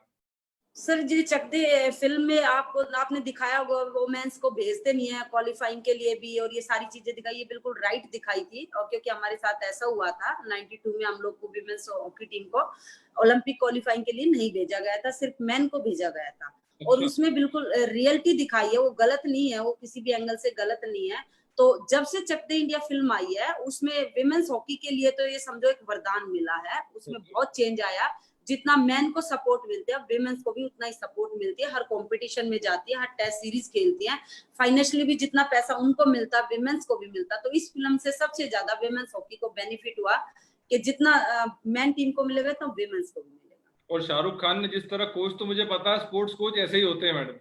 बिल्कुल बिल्कुल, आपको तो पता ही। उनका बिल्कुल सर। आज आप भी कोच हैं, तो आपका एक्सपीरियंस मतलब कैसा है कोचिंग का? बिकॉज आप इतने इतने सालों खेला आपने और अब कोचिंग में इतने एक्टिव है, तो कैसा आपकी एकेडमी के बारे में कुछ बताएं जो सोनीपत में। सर मेरी एकेडमी में सोनीपत में मेरी मैरिज हुई है, मेरे हस्बैंड भी हॉकी प्लेयर है और हम दोनों की मतलब मेरा शौक शुरू से ही, मैं खेलती थी सर, जब कैप्टन थी तब भी मैं आधा काम कोच का करती थी। Okay. और थोड़ा मैं दबंग थी, इसीलिए मतलब मैं टीम पे कंट्रोल काफी अच्छा कर लेती थी। तो हमारे जो कोच हैं जब हम समझाते थे तो वो बीच में बोलते भी नहीं थे, उनको लगता था शायद ठीक बता रही है। और टीम में जब लड़कियां होती थी उनको जैसे बोलते थे, जैसे सीनियर्स बोलते हैं वैसे मानती भी थी, प्लानिंग करते थे कैसे खेलना क्या खेलना सर। तो मेरा शौक शुरू से था सर मैं कोच बनूं, इसलिए सर मैंने जो है डिप्लोमा भी किया है, नहीं किया कि मैं कल को मान लो मेरी इच्छा कोच की होती तो मैं कोचिंग करूं। तो मेरी शादी सर सोनीपत में हुई, तो सोनीपत में आके मैंने सोचा अब मैंने तो खेल लिया तो क्यों नहीं यहाँ लड़कियों के लिए काम किया जाए, क्योंकि जो मैंने लाइफ में सफर किया वो लड़कियां ना करे। तो सर मैंने ऐसे ही, मैं ग्राउंड में जाती थी, एक ग्रासी ग्राउंड था, वहाँ गाय भैंसे चल रही थी, वहां पे घास खा रही थी सर। मेरी इच्छा हुई कि मैं यहाँ पे हॉकी का ग्राउंड बनाऊं और यहाँ पे हॉकी शुरू की। तो मेरे हस्बैंड ने मेरे एक पॉइंट और बोला कि क्यों मुझे फंसा रही है लड़कियों में ले जाके, बड़ा मुश्किल काम है, नहीं हो पाएगा। मैंने बोला नहीं, करके तो देखते हैं। तो सर ऐसी स्टार्टिंग में मैंने देखा 3-4 लड़कियां मेरे पास आई, 5-6 आई, हॉकी बॉल नहीं था उनके पास, कुछ भी नहीं था। धीरे धीरे सर मैंने उनको हॉकी बॉल दिया, स्टार्ट किया, ऐसे करते करते 50-60 लड़कियां जल्दी आ जाती हैं हरियाणा में खेलने के लिए। पेरेंट्स थोड़े जागरूक है कि स्पोर्ट्स कराएं, उनको ये पता नौकरी और पैसा मिलेगा, उनको इंडिया खेलने से नहीं होता, मतलब उनको ये पता नौकरी मिलेगी और पैसा मिलेगा। उस टाइम सर ऐसा होता था, अब तो सोच बदल गई है। तो सर ऐसे ही करते करते मेरे पास वहां पे 60-70 लड़कियां आ गई सर, और बड़ी टैलेंटेड लड़कियां थी। और मैंने वहां पे ग्राउंड बनाया, मेरे पास पीने का पानी भी नहीं था, कुछ भी नहीं था सर, मेरी किसी ने मदद भी नहीं की, और मैंने सर किसी के सामने हाथ नहीं फैलाया सर। मैं एक्चुअली बहुत स्वाभिमानी हूँ, मैं घमंडी नहीं कह सकती, मैं स्वाभिमान रखती हूँ कि किसी के आगे हाथ नहीं फैलाना। अगर जो बच्चे खेलने हैं, किसी को वैसी हेल्प करनी तो आओ, मोस्ट वेलकम, कोई प्रॉब्लम नहीं, लेकिन मैं किसी के पास हाथ फैलाने नहीं जाऊंगी, क्योंकि अपने कैरियर में सर मैंने खेलते हुए कभी हाथ नहीं फैलाया कि मुझे दो, मुझे खिलाओ, ये करो वो करो। तो मैंने देखा है हमेशा आपका स्वाभिमान ही आड़े आया है कई बार, कई लोगों से, फेडरेशन से और इससे उससे आपके कई बार जो कंफ्यूजन भी हो रही है। बिल्कुल आपने बिल्कुल सही पहचाना आपने। तो ये सब चीज इसलिए कि हम लोगों ने शुरू से प्लेयरों के लिए लड़ाई की है और खिलाड़ियों के लिए लड़ाई की है। तो ऐसे ही मैंने सोनीपत में भी जज्बे से काम शुरू किया सर। उस टाइम में छोटे छोटे डिस्ट्रिक्टों में भी लड़ाई होती थी, स्टेटों में भी, आपको पता सब चीजें, जब कोई काम करने शुरू करते तो आपके सामने मुश्किलें आती है। जब आपके सामने मुश्किलें आ रही है तो आप समझो आप कामयाबी आपको जरूर मिलेगी। तो सर मेरे सामने बड़ी मुश्किलें आई, कुछ भी नहीं था, धीरे धीरे मैंने मेहनत की, और सर इसी डिस्ट्रिक्ट की टीम में सर मैंने इतने लेवल पे खेलने के बाद बहुत छोटे छोटे कंपटीशन उस टीम में खेले सर, ताकि ये लड़कियों का मोटिवेशन मिले, कॉन्फिडेंस बढ़े, और जो भी फाइनेंशियली टूर्नामेंट हो हम जीत के आए, ताकि पैसा मिले तो उस इन लड़कियों की किट बन जाए, हॉकी स्टिक बॉल मैं खरीदवा सकूं। सारा पैसा सर हमने खेल खेल के इकट्ठा करके जो है ये ग्राउंड चलाया। बहुत बड़ी बात है मैडम, बहुत आपने ये एक बात बहुत अच्छी बताई, और इनफैक्ट बहुत रेयर बताई है कि इंडिया टीम की कैप्टनशिप कॉमनवेल्थ गोल्ड मेडल जीतने के बाद आपने छोटे टूर्नामेंट भी सिर्फ इसलिए खेले कि वहां से जो भी फाइनेंशियल हेल्प मिले बच्चों को आप उस बारे में जैसे। पर मैम जो ग्राउंड है आपका वो तो फ्लड लेट और एस्ट्रोटर्फ और बड़ा खूबसूरत ग्राउंड दिख रहा था, आप बोल रहे हैं कि वहाँ बिल्कुल सर वो अभी 4 साल से है, पहले हमने हो गए आज 17-18 साल हो गए सर, वो अभी 4 साल से है। पहले मैंने ग्रास पे ही खेला है और खिलाया बच्चों को, और वहां से ग्रास पे ही खेल के, ये भी बताना चाहूंगी कि ग्रास पे खेल के 14 से 15 लड़कियां उस ग्राउंड में इंटरनेशनल प्लेयर हुई है सोनीपत के ग्राउंड में, और 25 से 30 लड़कियां गवर्नमेंट जॉब में गई हैं, इनकम टैक्स में, ऑडिट में, रेलवेज में, पुलिस में, टीचिंग में, सभी हॉकी प्लेयर उसी फील्ड से गई है, और स्पोर्ट्स कोटे से ही गई हैं सर। और ये सब चीजें तो सर ये पॉलिटिशियन है और फ्लड लाइट है, एस्ट्रोटर्फ, जब आप जीत जाते हो या कहीं मुकाम पे खड़े हो जाते हो तब सभी फोटो खिंचाने के लिए आ जाते हैं कि हमने सुविधाएं दे दी, लेकिन सर जो संघर्ष मैंने जब किया, पीने का पानी तक भी नहीं था, तो वो मैं जानती हूँ मैंने कैसे कैसे उन बच्चों को खिलाया sir. I can understand ma'am, I can understand. Kudos madam, आपने इतना इतना कुछ करा है। आप मान के चलिए कि ऐसे आपने इतनी अच्छाई इकट्ठी कर ली है, इतनी दुआएं ले ली है कि आगे अच्छा ही अच्छा होना है एकेडमी में और जनरल भी।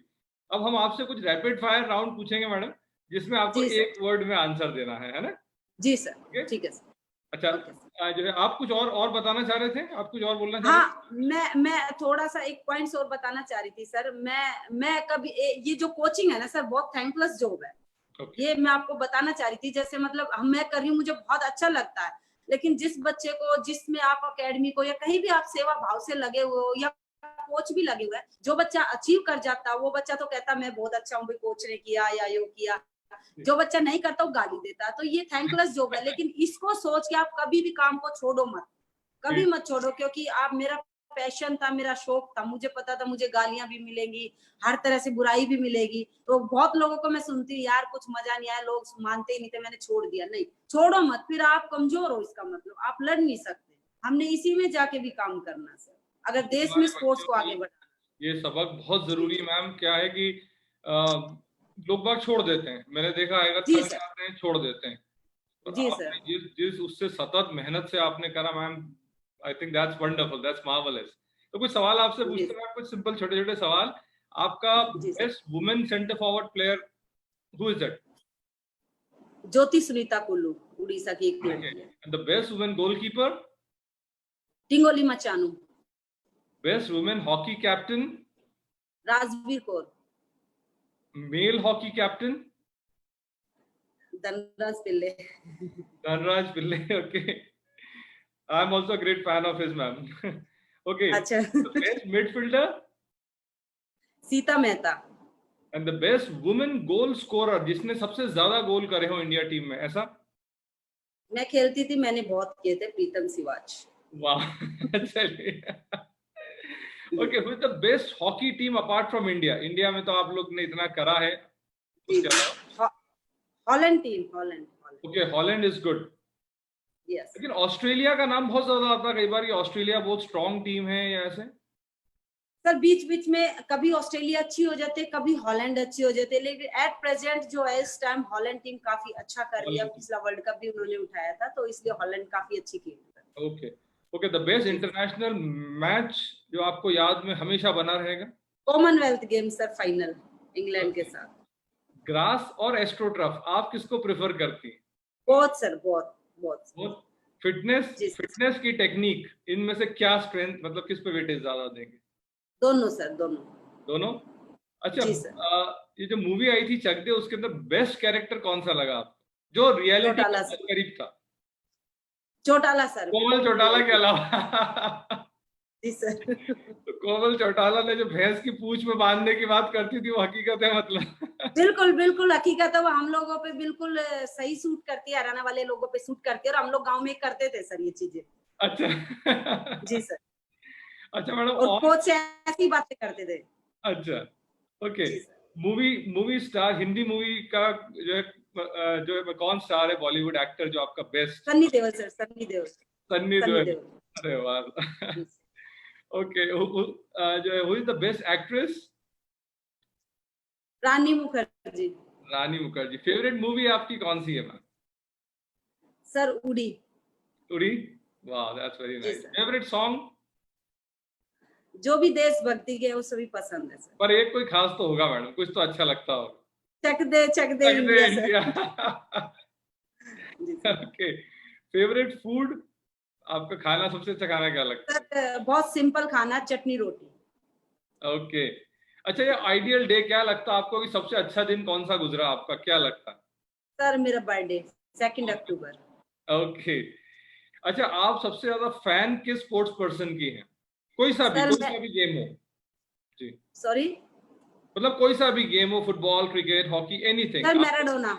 मैराडोना। सर। मैराडोना, वाह।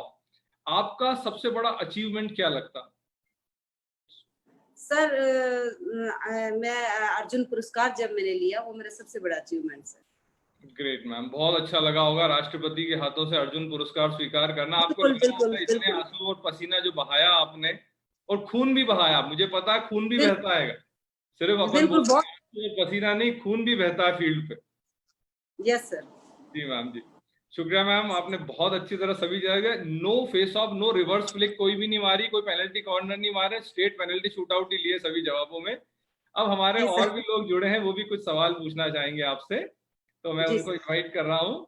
सबसे पहले विजय इंदौर जो हमारा है वहां से मैं सबसे पहले इनवाइट करूंगा अश्मिता को, जो बीटेक सीएस की स्टूडेंट है। अगर अश्मिता हमारे साथ हैं तो आप अपना सवाल मैडम से पूछ सकते हैं। ओके अश्मिता, आप हैं हमारे साथ जुड़े हुए?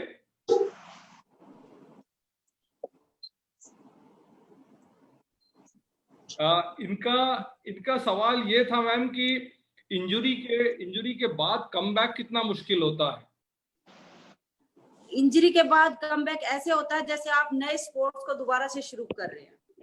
ओके क्योंकि जी सर बहुत मुश्किल होता है, लेकिन सर अगर जो प्लेयर सोच ले मेरे को रिकवरी करनी है अपनी इंजरी की और मेरे को वापस जाना है तो वो जा सकता है, क्योंकि मेरे भी घुटने का सर बहुत बड़ा ऑपरेशन हुआ था, मैंने इस इंजरी को ठीक करके दोबारा वापसी की। वंडरफुल। उसके बाद नेशनल इंटरनेशनल खेला आपने? बिल्कुल खेला सर, इंटरनेशनल भी खेल लिया मैंने, नेशनल भी खेला और आज तक मैं खेल रही हूँ सर। वंडरफुल। नहीं हमारे यहाँ कई बार ये होता है कि मेरे तो घुटने का ऑपरेशन हो गया तो मैंने खेलना बंद कर दिया उसके बाद से।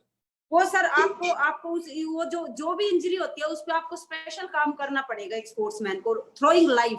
ये नहीं आप स्पोर्ट्स कर रहे हो तभी, हमेशा से उसकी स्ट्रेंथिंग करनी पड़ेगी, उसकी एक्सरसाइज करनी पड़ेगी, जब भी आपको लगेगा पेन है आइसिंग करनी पड़ेगी, तो आप उसको निकाल सकते हो, ऐसा कुछ नहीं है।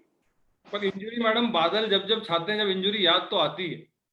बिल्कुल बिल्कुल होता sir. Right sir. Okay BTech की स्टूडेंट राजकुमारी है हमारे साथ, बीटेक की स्टूडेंट राजकुमारी बरागे है हमारे साथ।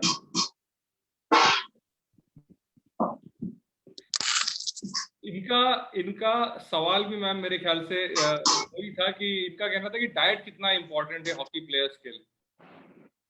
देखो कोई भी है, मैंने ये पहले भी आंसर दिया है कि डाइट का बहुत मेन, हम सोचते हैं हम ऐसे रोटी खा रही हमारा पेट भर गया हम एक स्पोर्ट्स कर सकते हैं, आप आज के टाइम में स्पोर्ट्स नहीं कर सकते। 70% आपका डाइट का ही रोल है एक स्पोर्ट्समैन के लिए। Wonderful wonderful wonderful. जी नहीं बहुत बढ़िया मैम। वैभवी मैम जो है वो कुछ सवाल आपसे पूछना चाह रही है, आप पूछ सकते हैं वैभवी मैम, आप जुड़े हैं हमारे साथ? Yes sir, yes sir. Okay ma'am. Hello ma'am, I want to ask that at the age of 25 you became a mom, and how your life was, how challenging your life was after that? देखो sportsman की जो खेलने का period होता है वो खासकर women's का 30, 32, 35 तक वो खेल सकता है, समझ रहे हो, लेकिन उसको अपने आप को बहुत मेंटेन करना पड़ेगा और मतलब बहुत अपने आप को फिट रखना पड़ेगा उसको करने के लिए, अदरवाइज तो 25 साल के तो स्पोर्ट्स में बन ही नहीं सकते। वही तो, आपने उसके बाद इतना करा, मतलब 2 बार आप रहे, फैमिली आपने एक्सटेंड करी, पर उसके बाद दोबारा आपने फिर कमबैक करा। मैं आपको यही बोल रहा था, कमबैक क्वीन कहा जाता है आपको। शुक्रिया मैम। ECEX डिपार्टमेंट की नेहा खत्री मैम हमारे साथ जुड़ी हैं, तो वो अपना सवाल पूछें। सबसे पहले तो मैम विक्रांत प्रणाम। मैम मैं ये पूछना चाह रही हूँ कि आपने मुझे बताया, अभी जैसे बताया कि 91 में आप पहली बार फॉरेन गई थी इंडिया की तरफ से खेलने, तो मैम वो दिन कैसा था जिस दिन आप इंडिया टीम की कैप्टन बनी, मतलब क्या फीलिंग रही होगी उस दिन आपकी? बहुत अच्छा क्वेश्चन किया आपने मैम। जब मैं पहली बार टीम में आई थी उस टाइम तो मैं पेपर पे टीम के नाम लिखती थी, मेरा नंबर कहीं टीम में होता नहीं था, मतलब ऐसा मुझे महसूस होता था।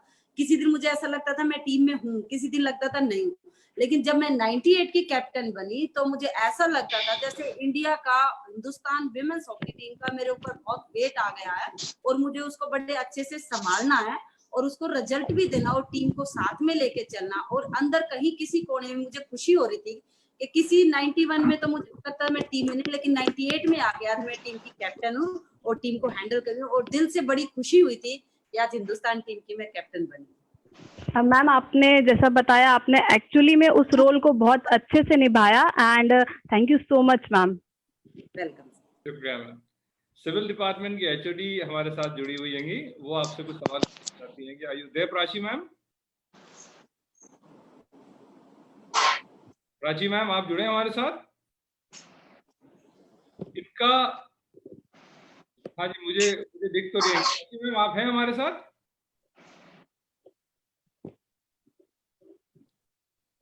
सर नेक्स्ट कर दीजिए। हाँ जी, आवाज आ रही है कि प्राची मैम पूछिए।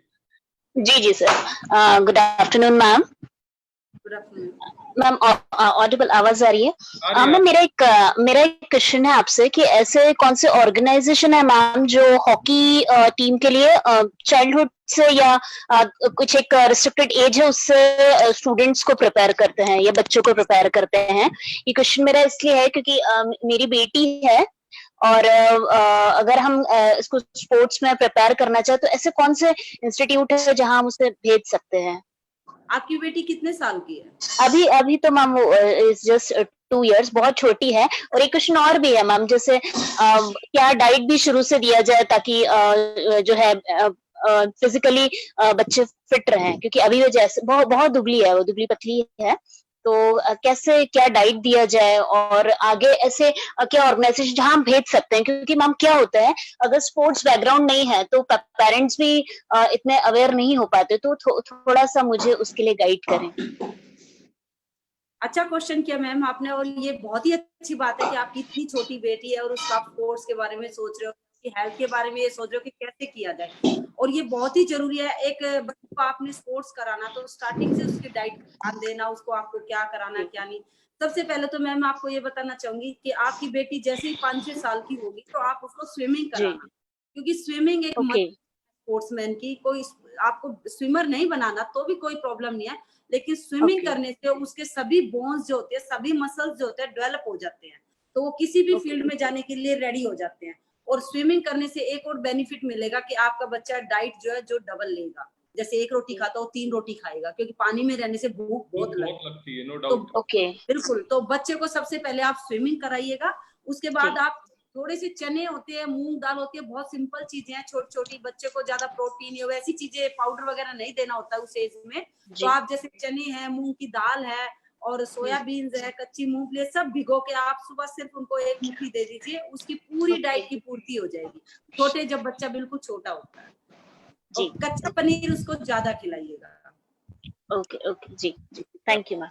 बहुत अच्छी बात बताई आपने, ये हमारे यहाँ बहुत जरूरी है। स्प्राउट्स हम तो शुरू से याद है, और रात को भिगो के रखते थे और कपड़े में बांध के सुबह सोने के पहले वो कपड़े में से खाते थे स्प्राउट्स और फिर निकलते थे। जी सर, आज भी खाते हैं सर, मेरी एकेडमी में भी आज खाते बच्चे। जी जी जी, ग्वालियर के कुछ लोग हमारे साथ, फैकल्टीज और all, I would request Professor Karishma to please ask a question. आप हैं करिश्मा हमारे साथ? जी मैम, आवाज आ रही है, आप पूछ सकते हैं।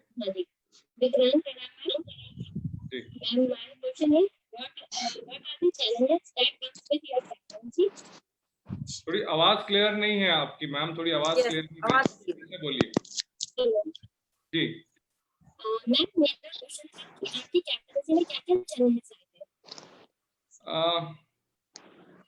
क्या क्वेश्चन आपका? मैं थोड़ा सा वापस से पूछता हूँ मैम। इनका सवाल ऐसा था कि आप जब इंडिया टीम में खेलते थे, मैं थोड़ा सा उसको वो कर रहा हूँ रिफ्रेश, इंडिया टीम में खेलते हो, जब इंडिया टीम के कैप्टन बने तो चैलेंजेस क्या क्या आपने जो है वहाँ महसूस करे?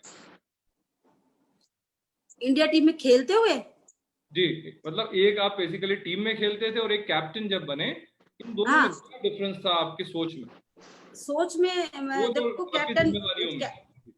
कैप्टन बनने के बाद तो बड़ी रिस्पॉन्सिबिलिटी आपकी आ जाती है, क्योंकि आपको ग्राउंड के अंदर, फील्ड के अंदर भी प्लेयरों को बोल के खिलाना, कंट्रोल भी करना है।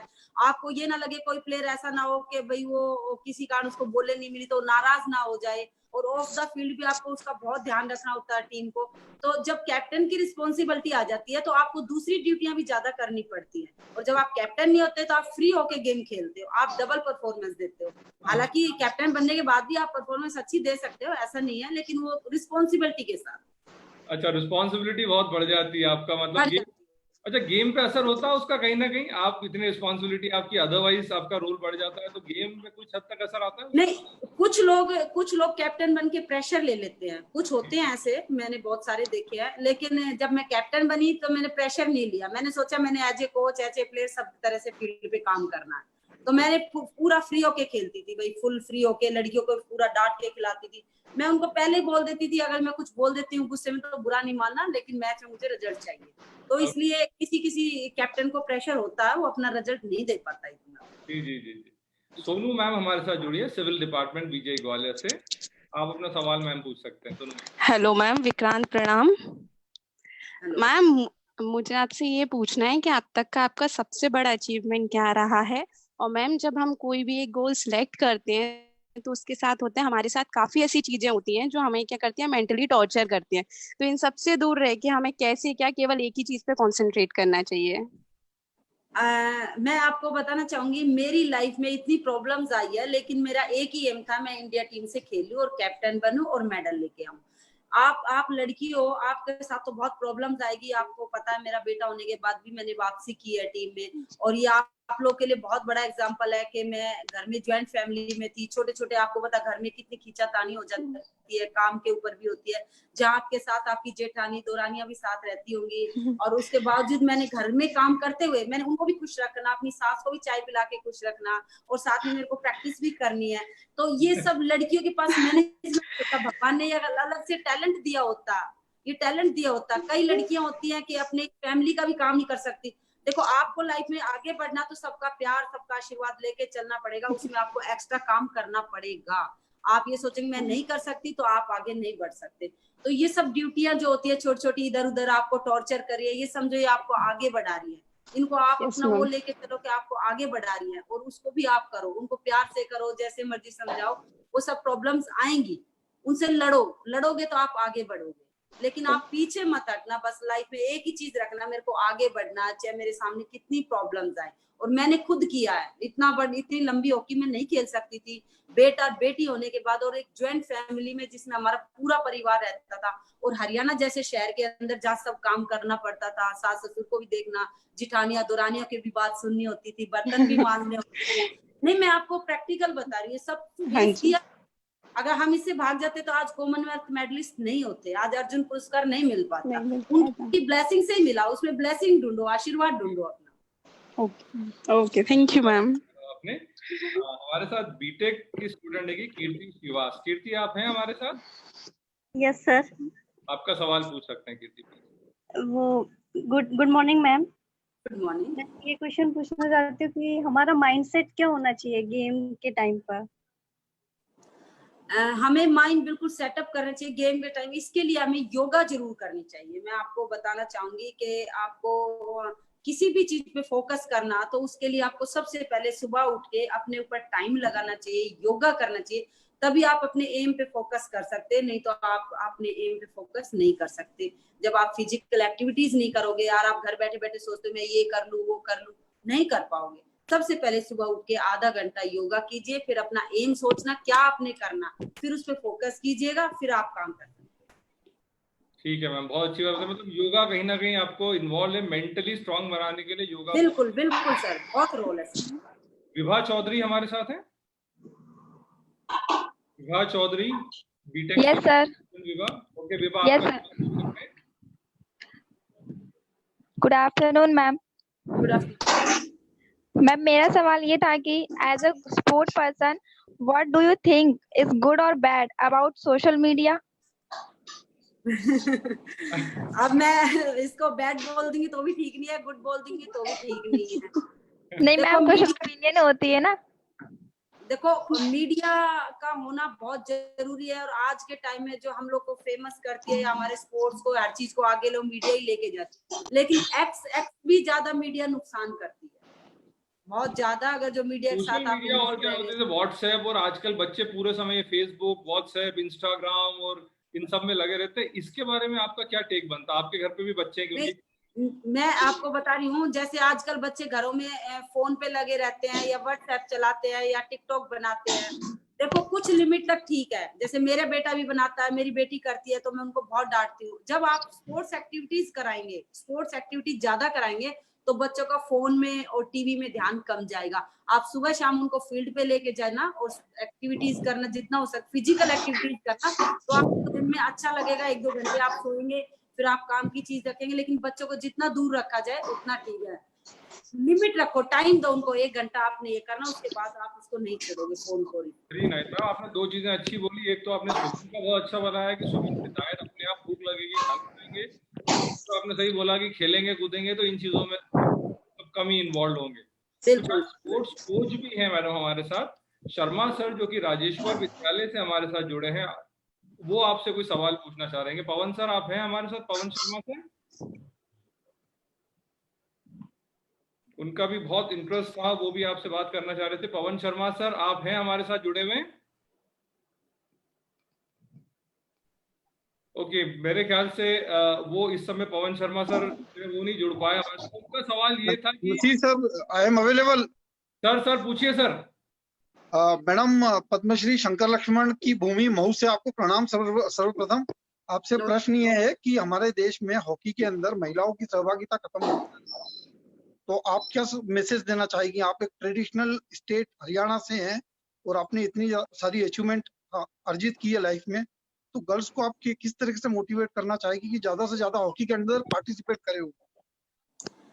देखो, मैं गर्ल्स को सबसे ज्यादा ये कहना चाहूंगी, सबसे ज्यादा करना उनका स्पोर्ट्स जरूरी है। स्पोर्ट्स जरूर करो, जरूरी नहीं है हॉकी खेलो, कोई भी आप स्पोर्ट्स करो। स्पोर्ट्स करने से आपका कॉन्फिडेंस बहुत बढ़ता है, आप लाइफ में कभी भी मार नहीं खाएंगे, आप कहीं भी जाएंगे आप फ्रीली होके काम कर सकते हैं। दूसरा रहा हॉकी की बात, तो मैं ये कहना चाहूंगी कि हमारा नेशनल गेम है हॉकी, और आपके एमपी में तो और यूपी में तो उस एरिया में आपको पता है इतने अच्छे अच्छे खिलाड़ी रहे हैं कि हम गिनने बढ़ जाएं तो गिन नहीं सकते, इतने अच्छे खिलाड़ी हैं।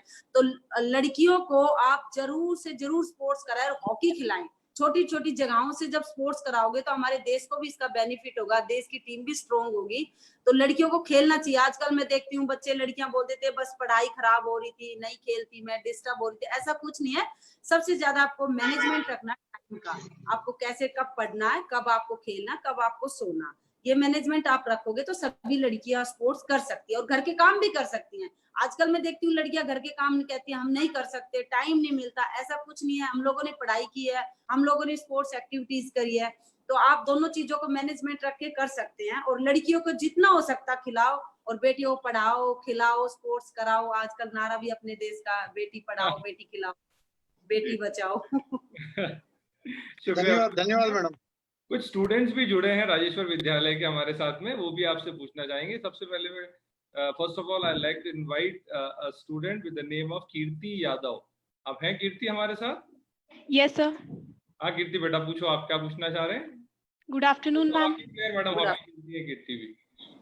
Ma'am, my question is, goalkeeping is very tough and complicated position. What tips and suggestions would you like to prefer for a goalkeeper? आप गोलकीपर खेलते हैं वैसे? Yes, ma'am. अच्छा, देखो गोलकीपर को ना और टीम से थोड़ा एक्स्ट्रा काम करना पड़ता है, क्योंकि पूरी टीम को तो कोचिंग कर लेता है, लेकिन गोलकीपर को एक्स्ट्रा काम करना पड़ता। तो बेटा उसके लिए आपको थोड़ा समय निकालना पड़ेगा, अपनी पढ़ाई से भी हटके और कामों से हटके आपको टीम से आधा घंटा पहले फील्ड में जाके आपको फुटवर्क पे, एक्सरसाइजों पे काम करना पड़ेगा। जो फुटवर्क होता है उस पे एक्स्ट्रा काम करना पड़ेगा आपको, समझ रहे हो। और गोलकीपर एक पोजीशन ऐसी है, अगर जो आप हाईलाइट होगे तो आप सबसे जल्दी आप ही सिलेक्ट होते हैं। आपकी टीम कमजोर होगी तभी आप सबसे ज्यादा बॉल रोकेंगे तो आप ही सिलेक्ट होंगे। और आप जो टीम में खेल रहे हो और आप गोलकीपर खेल रहे हो, आप 10 बॉल रोक रहे हो तो आप नेशनल टीम के लिए जल्दी सिलेक्ट होगे। तो उसके लिए आपको एक्सरसाइज 3 से 15-20 मिनट पहले आपको ग्राउंड में आना पड़ेगा, वार्म अप उनसे अलग करना पड़ेगा, उनसे ज्यादा एक्टिविटीज करनी पड़ेगी। तो इसके लिए आपका कोच जो भी होगा उससे प्रोग्राम बनवा सकते हैं आप, लेकिन ड्यूटी ज्यादा गोलकीपर की। शुक्रिया मैम, बहुत अच्छी बात बताई आपने। एक बच्ची और बच्ची मैम बहुत समय से वेट कर रही है, पूजा यादव। पूजा आप हैं हमारे साथ? पूजा यादव आप हैं? पूजा हमारे साथ?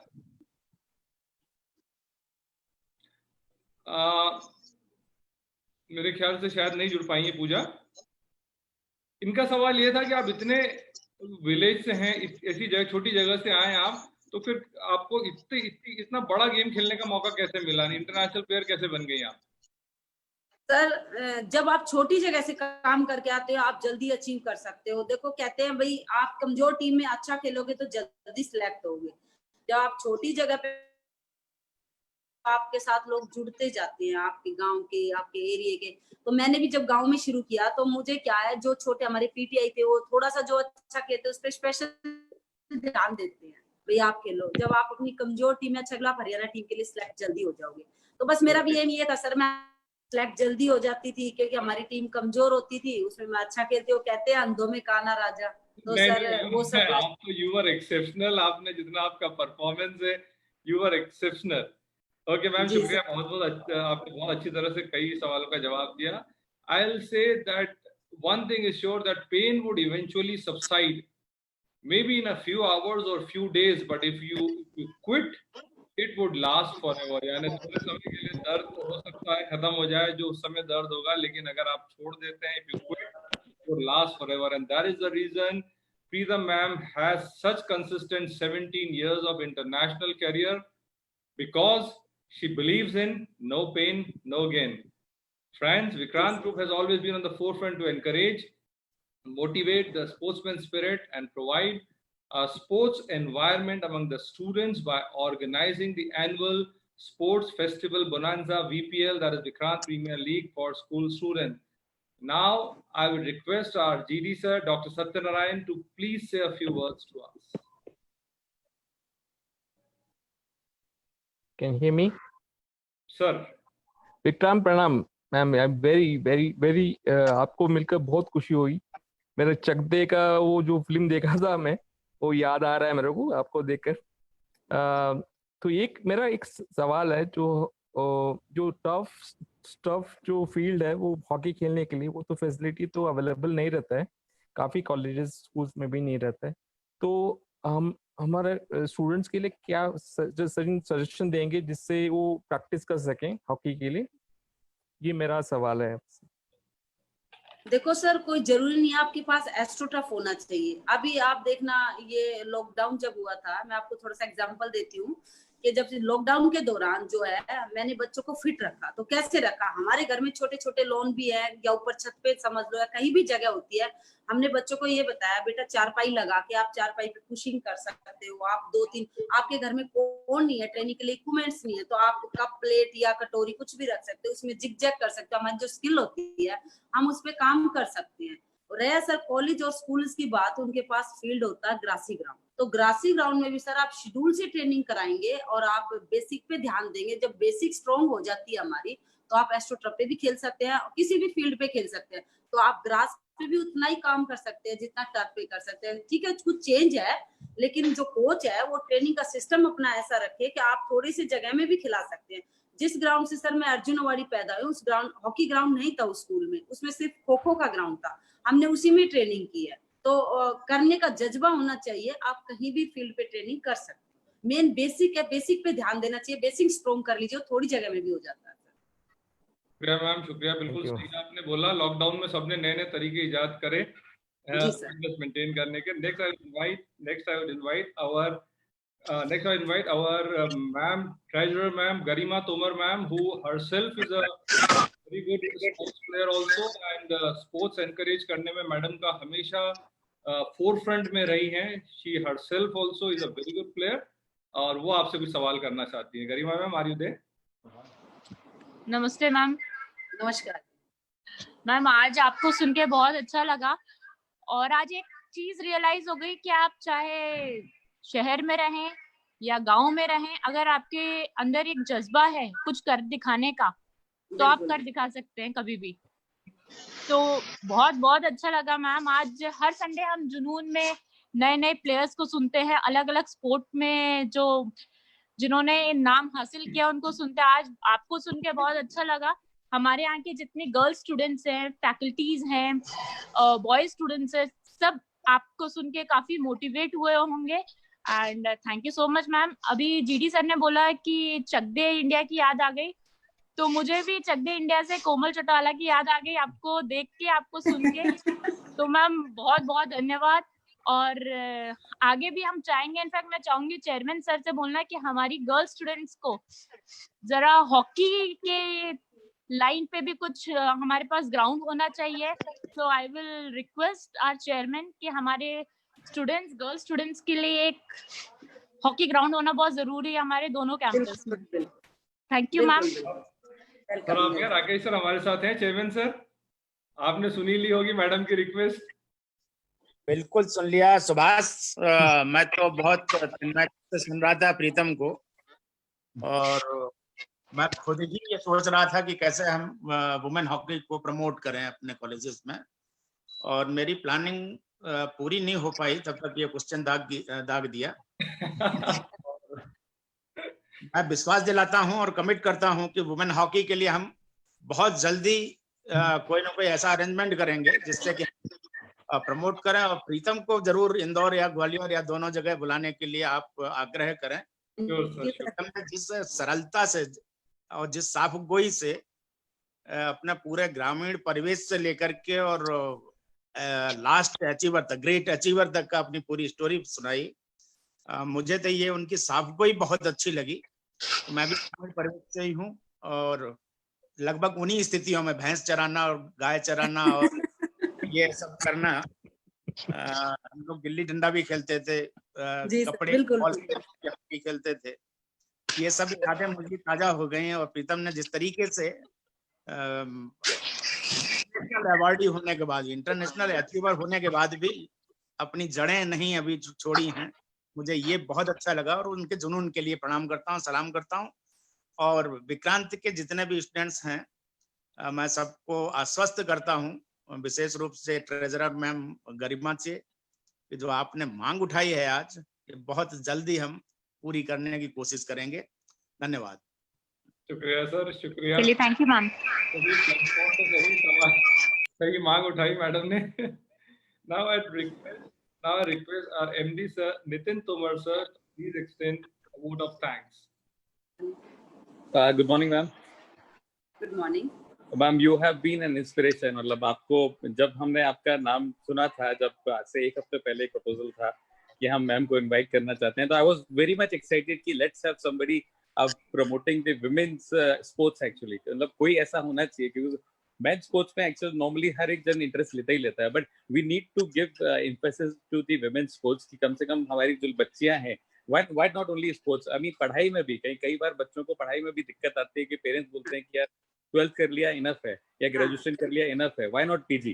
तो मतलब वी एट विक्रांत हम लोग प्रमोट करते हैं, एक दत्तक पुत्री योजना होती है जिसके थ्रू हम बच्चों का एडमिशन लेते हैं, मिनिमम से मिनिमम फीस, या तो कई बार अगर बच्चे काफी अच्छे उस पर्टिकुलर फील्ड में या फिर स्पोर्ट्स में या फिर स्टडीज में है, तो हम उनको फ्री ऑफ कॉस्ट एजुकेशन भी देते हैं। So I mean it's really fortunate to have you here कि आप यहाँ आए, Indian team captain and the current coach of the Indian team who's training the entire women teams for the coming tournaments, and we are fortunate enough to have you. Thank you very much ma'am। और मैं चाहूंगा हमारे बच्चे जितने भी यहाँ सुन रहे हैं हमको एक इंस्पिरेशन लें, चाहे वो किसी भी फील्ड में हो, स्पोर्ट्स हो चाहे वो स्टडीज हो, किसी भी फील्ड के लिए अगर आप करना चाहते हैं तो करें। पेरेंट्स का प्रेशर रहता है, हमको थोड़ा उनका भी सुनना पड़ेगा, पर आपने देखा जिस तरह से यहाँ पर मैम ने इस चीज को ओवरकम किया, हमको बैलेंस करके चलना पड़ता है दोनों चीजों को। यू कैन नॉट से हम यही करेंगे दूसरा नहीं करेंगे, दोनों चीजों को बैलेंस करिए और स्टिक रहिए। Whatever you want you have to do it, and you have to convince your parents, you have nothing else to do. तो कन्विंस करना बहुत जरूरी है, तो जो मैम ने किया, तो ma'am thank you very much, आप आए। और जैसे चेयरमैन सर ने बोला कि मैं चाहूंगा जब भी लॉकडाउन खुलता है वी शुड अगर आप एमपी आते हैं या फिर we will definitely invite you, specially हमारे 2 कैंपस हैं इंदौर में एंड ग्वालियर में। एनी टाइम हम चाहेंगे आप आए और बच्चों को रूबरू मतलब अपने सामने रूबरू होकर उनको इंस्पायर करें। Thank you ma'am. शुक्रिया सर। एक बात मैं शेयर करना चाहूंगा मैम, बहुत मतलब ये चीज हमें भी नहीं पता थी, पर उस दिन जब आप मतलब आपके लिए हॉकी का टीजर बना रहे थे हम, तो सर भी फील्ड पर आए, और जिस तरह से मैं जानता हूँ कि अगर कोई स्पोर्ट्समैन हो, पुराना खिलाड़ी हो, और अगर हॉकी का खिलाड़ी हो, जैसे हमें उस दिन पता पड़ा कि सर भी, एमडी सर भी, नितिन सर भी बहुत अच्छे हॉकी प्लेयर, हॉकी से पैशनेटली जुड़े हैं। जो जी सर। हॉकी हाथ में ली, बोले मालूम नहीं अब तो इतने दिन हो गए हॉकी, मतलब जो है अब कर पाऊंगा कि खेल पाऊंगा कि नहीं, but the way he started that was amazing. मैंने वही बोला कि सर एक बार आपने खेल ली, एक बार पैशनेटली किसी खेल से जुड़ गए तो you are always attached with it. मैं आई वाज जस्ट टेलिंग, मैं सुभाष सर को बता रहा था कि हमारे टाइम पे वो जागृति की हॉकी होती थी। बिल्कुल हाँ जागृति, वी यूज्ड टू प्ले, मतलब बच्चे पागल होते थे कि we want that hockey only.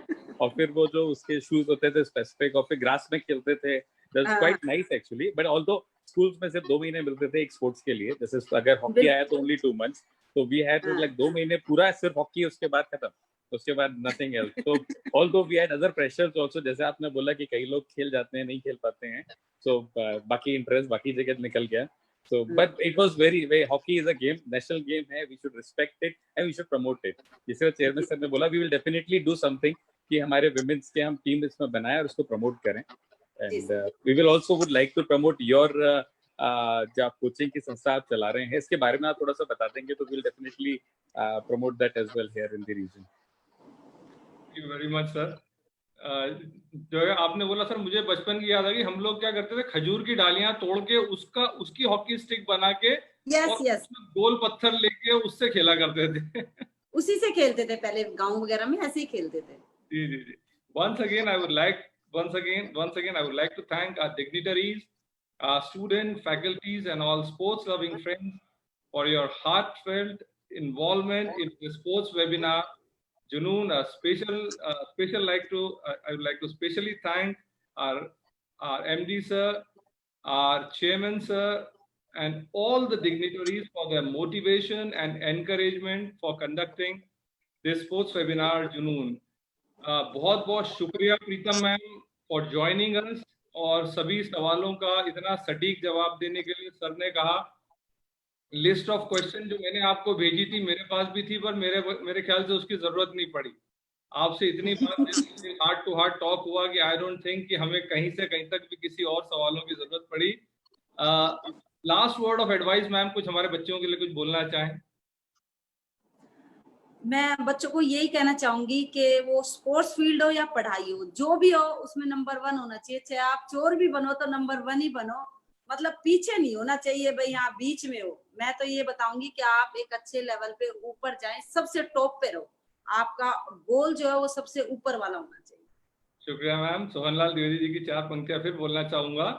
असफलता एक चुनौती है, स्वीकार करो, क्या कमी रह गई देखो और सुधार करो, जब तक न सफल हो नींद चैन को त्यागो तुम, संघर्ष का मैदान छोड़ मत भागो तुम, कुछ किए बिना ही जय जयकार नहीं होती, और कोशिश करने वालों की कभी हार नहीं। इसी ख्याल के साथ दोस्तों आपसे विदा लेने का समय आ गया है। See you again next week same time with another sports superstar. Till then your host and दोस्त Subhash Masih from Vikrant group of institution signing of.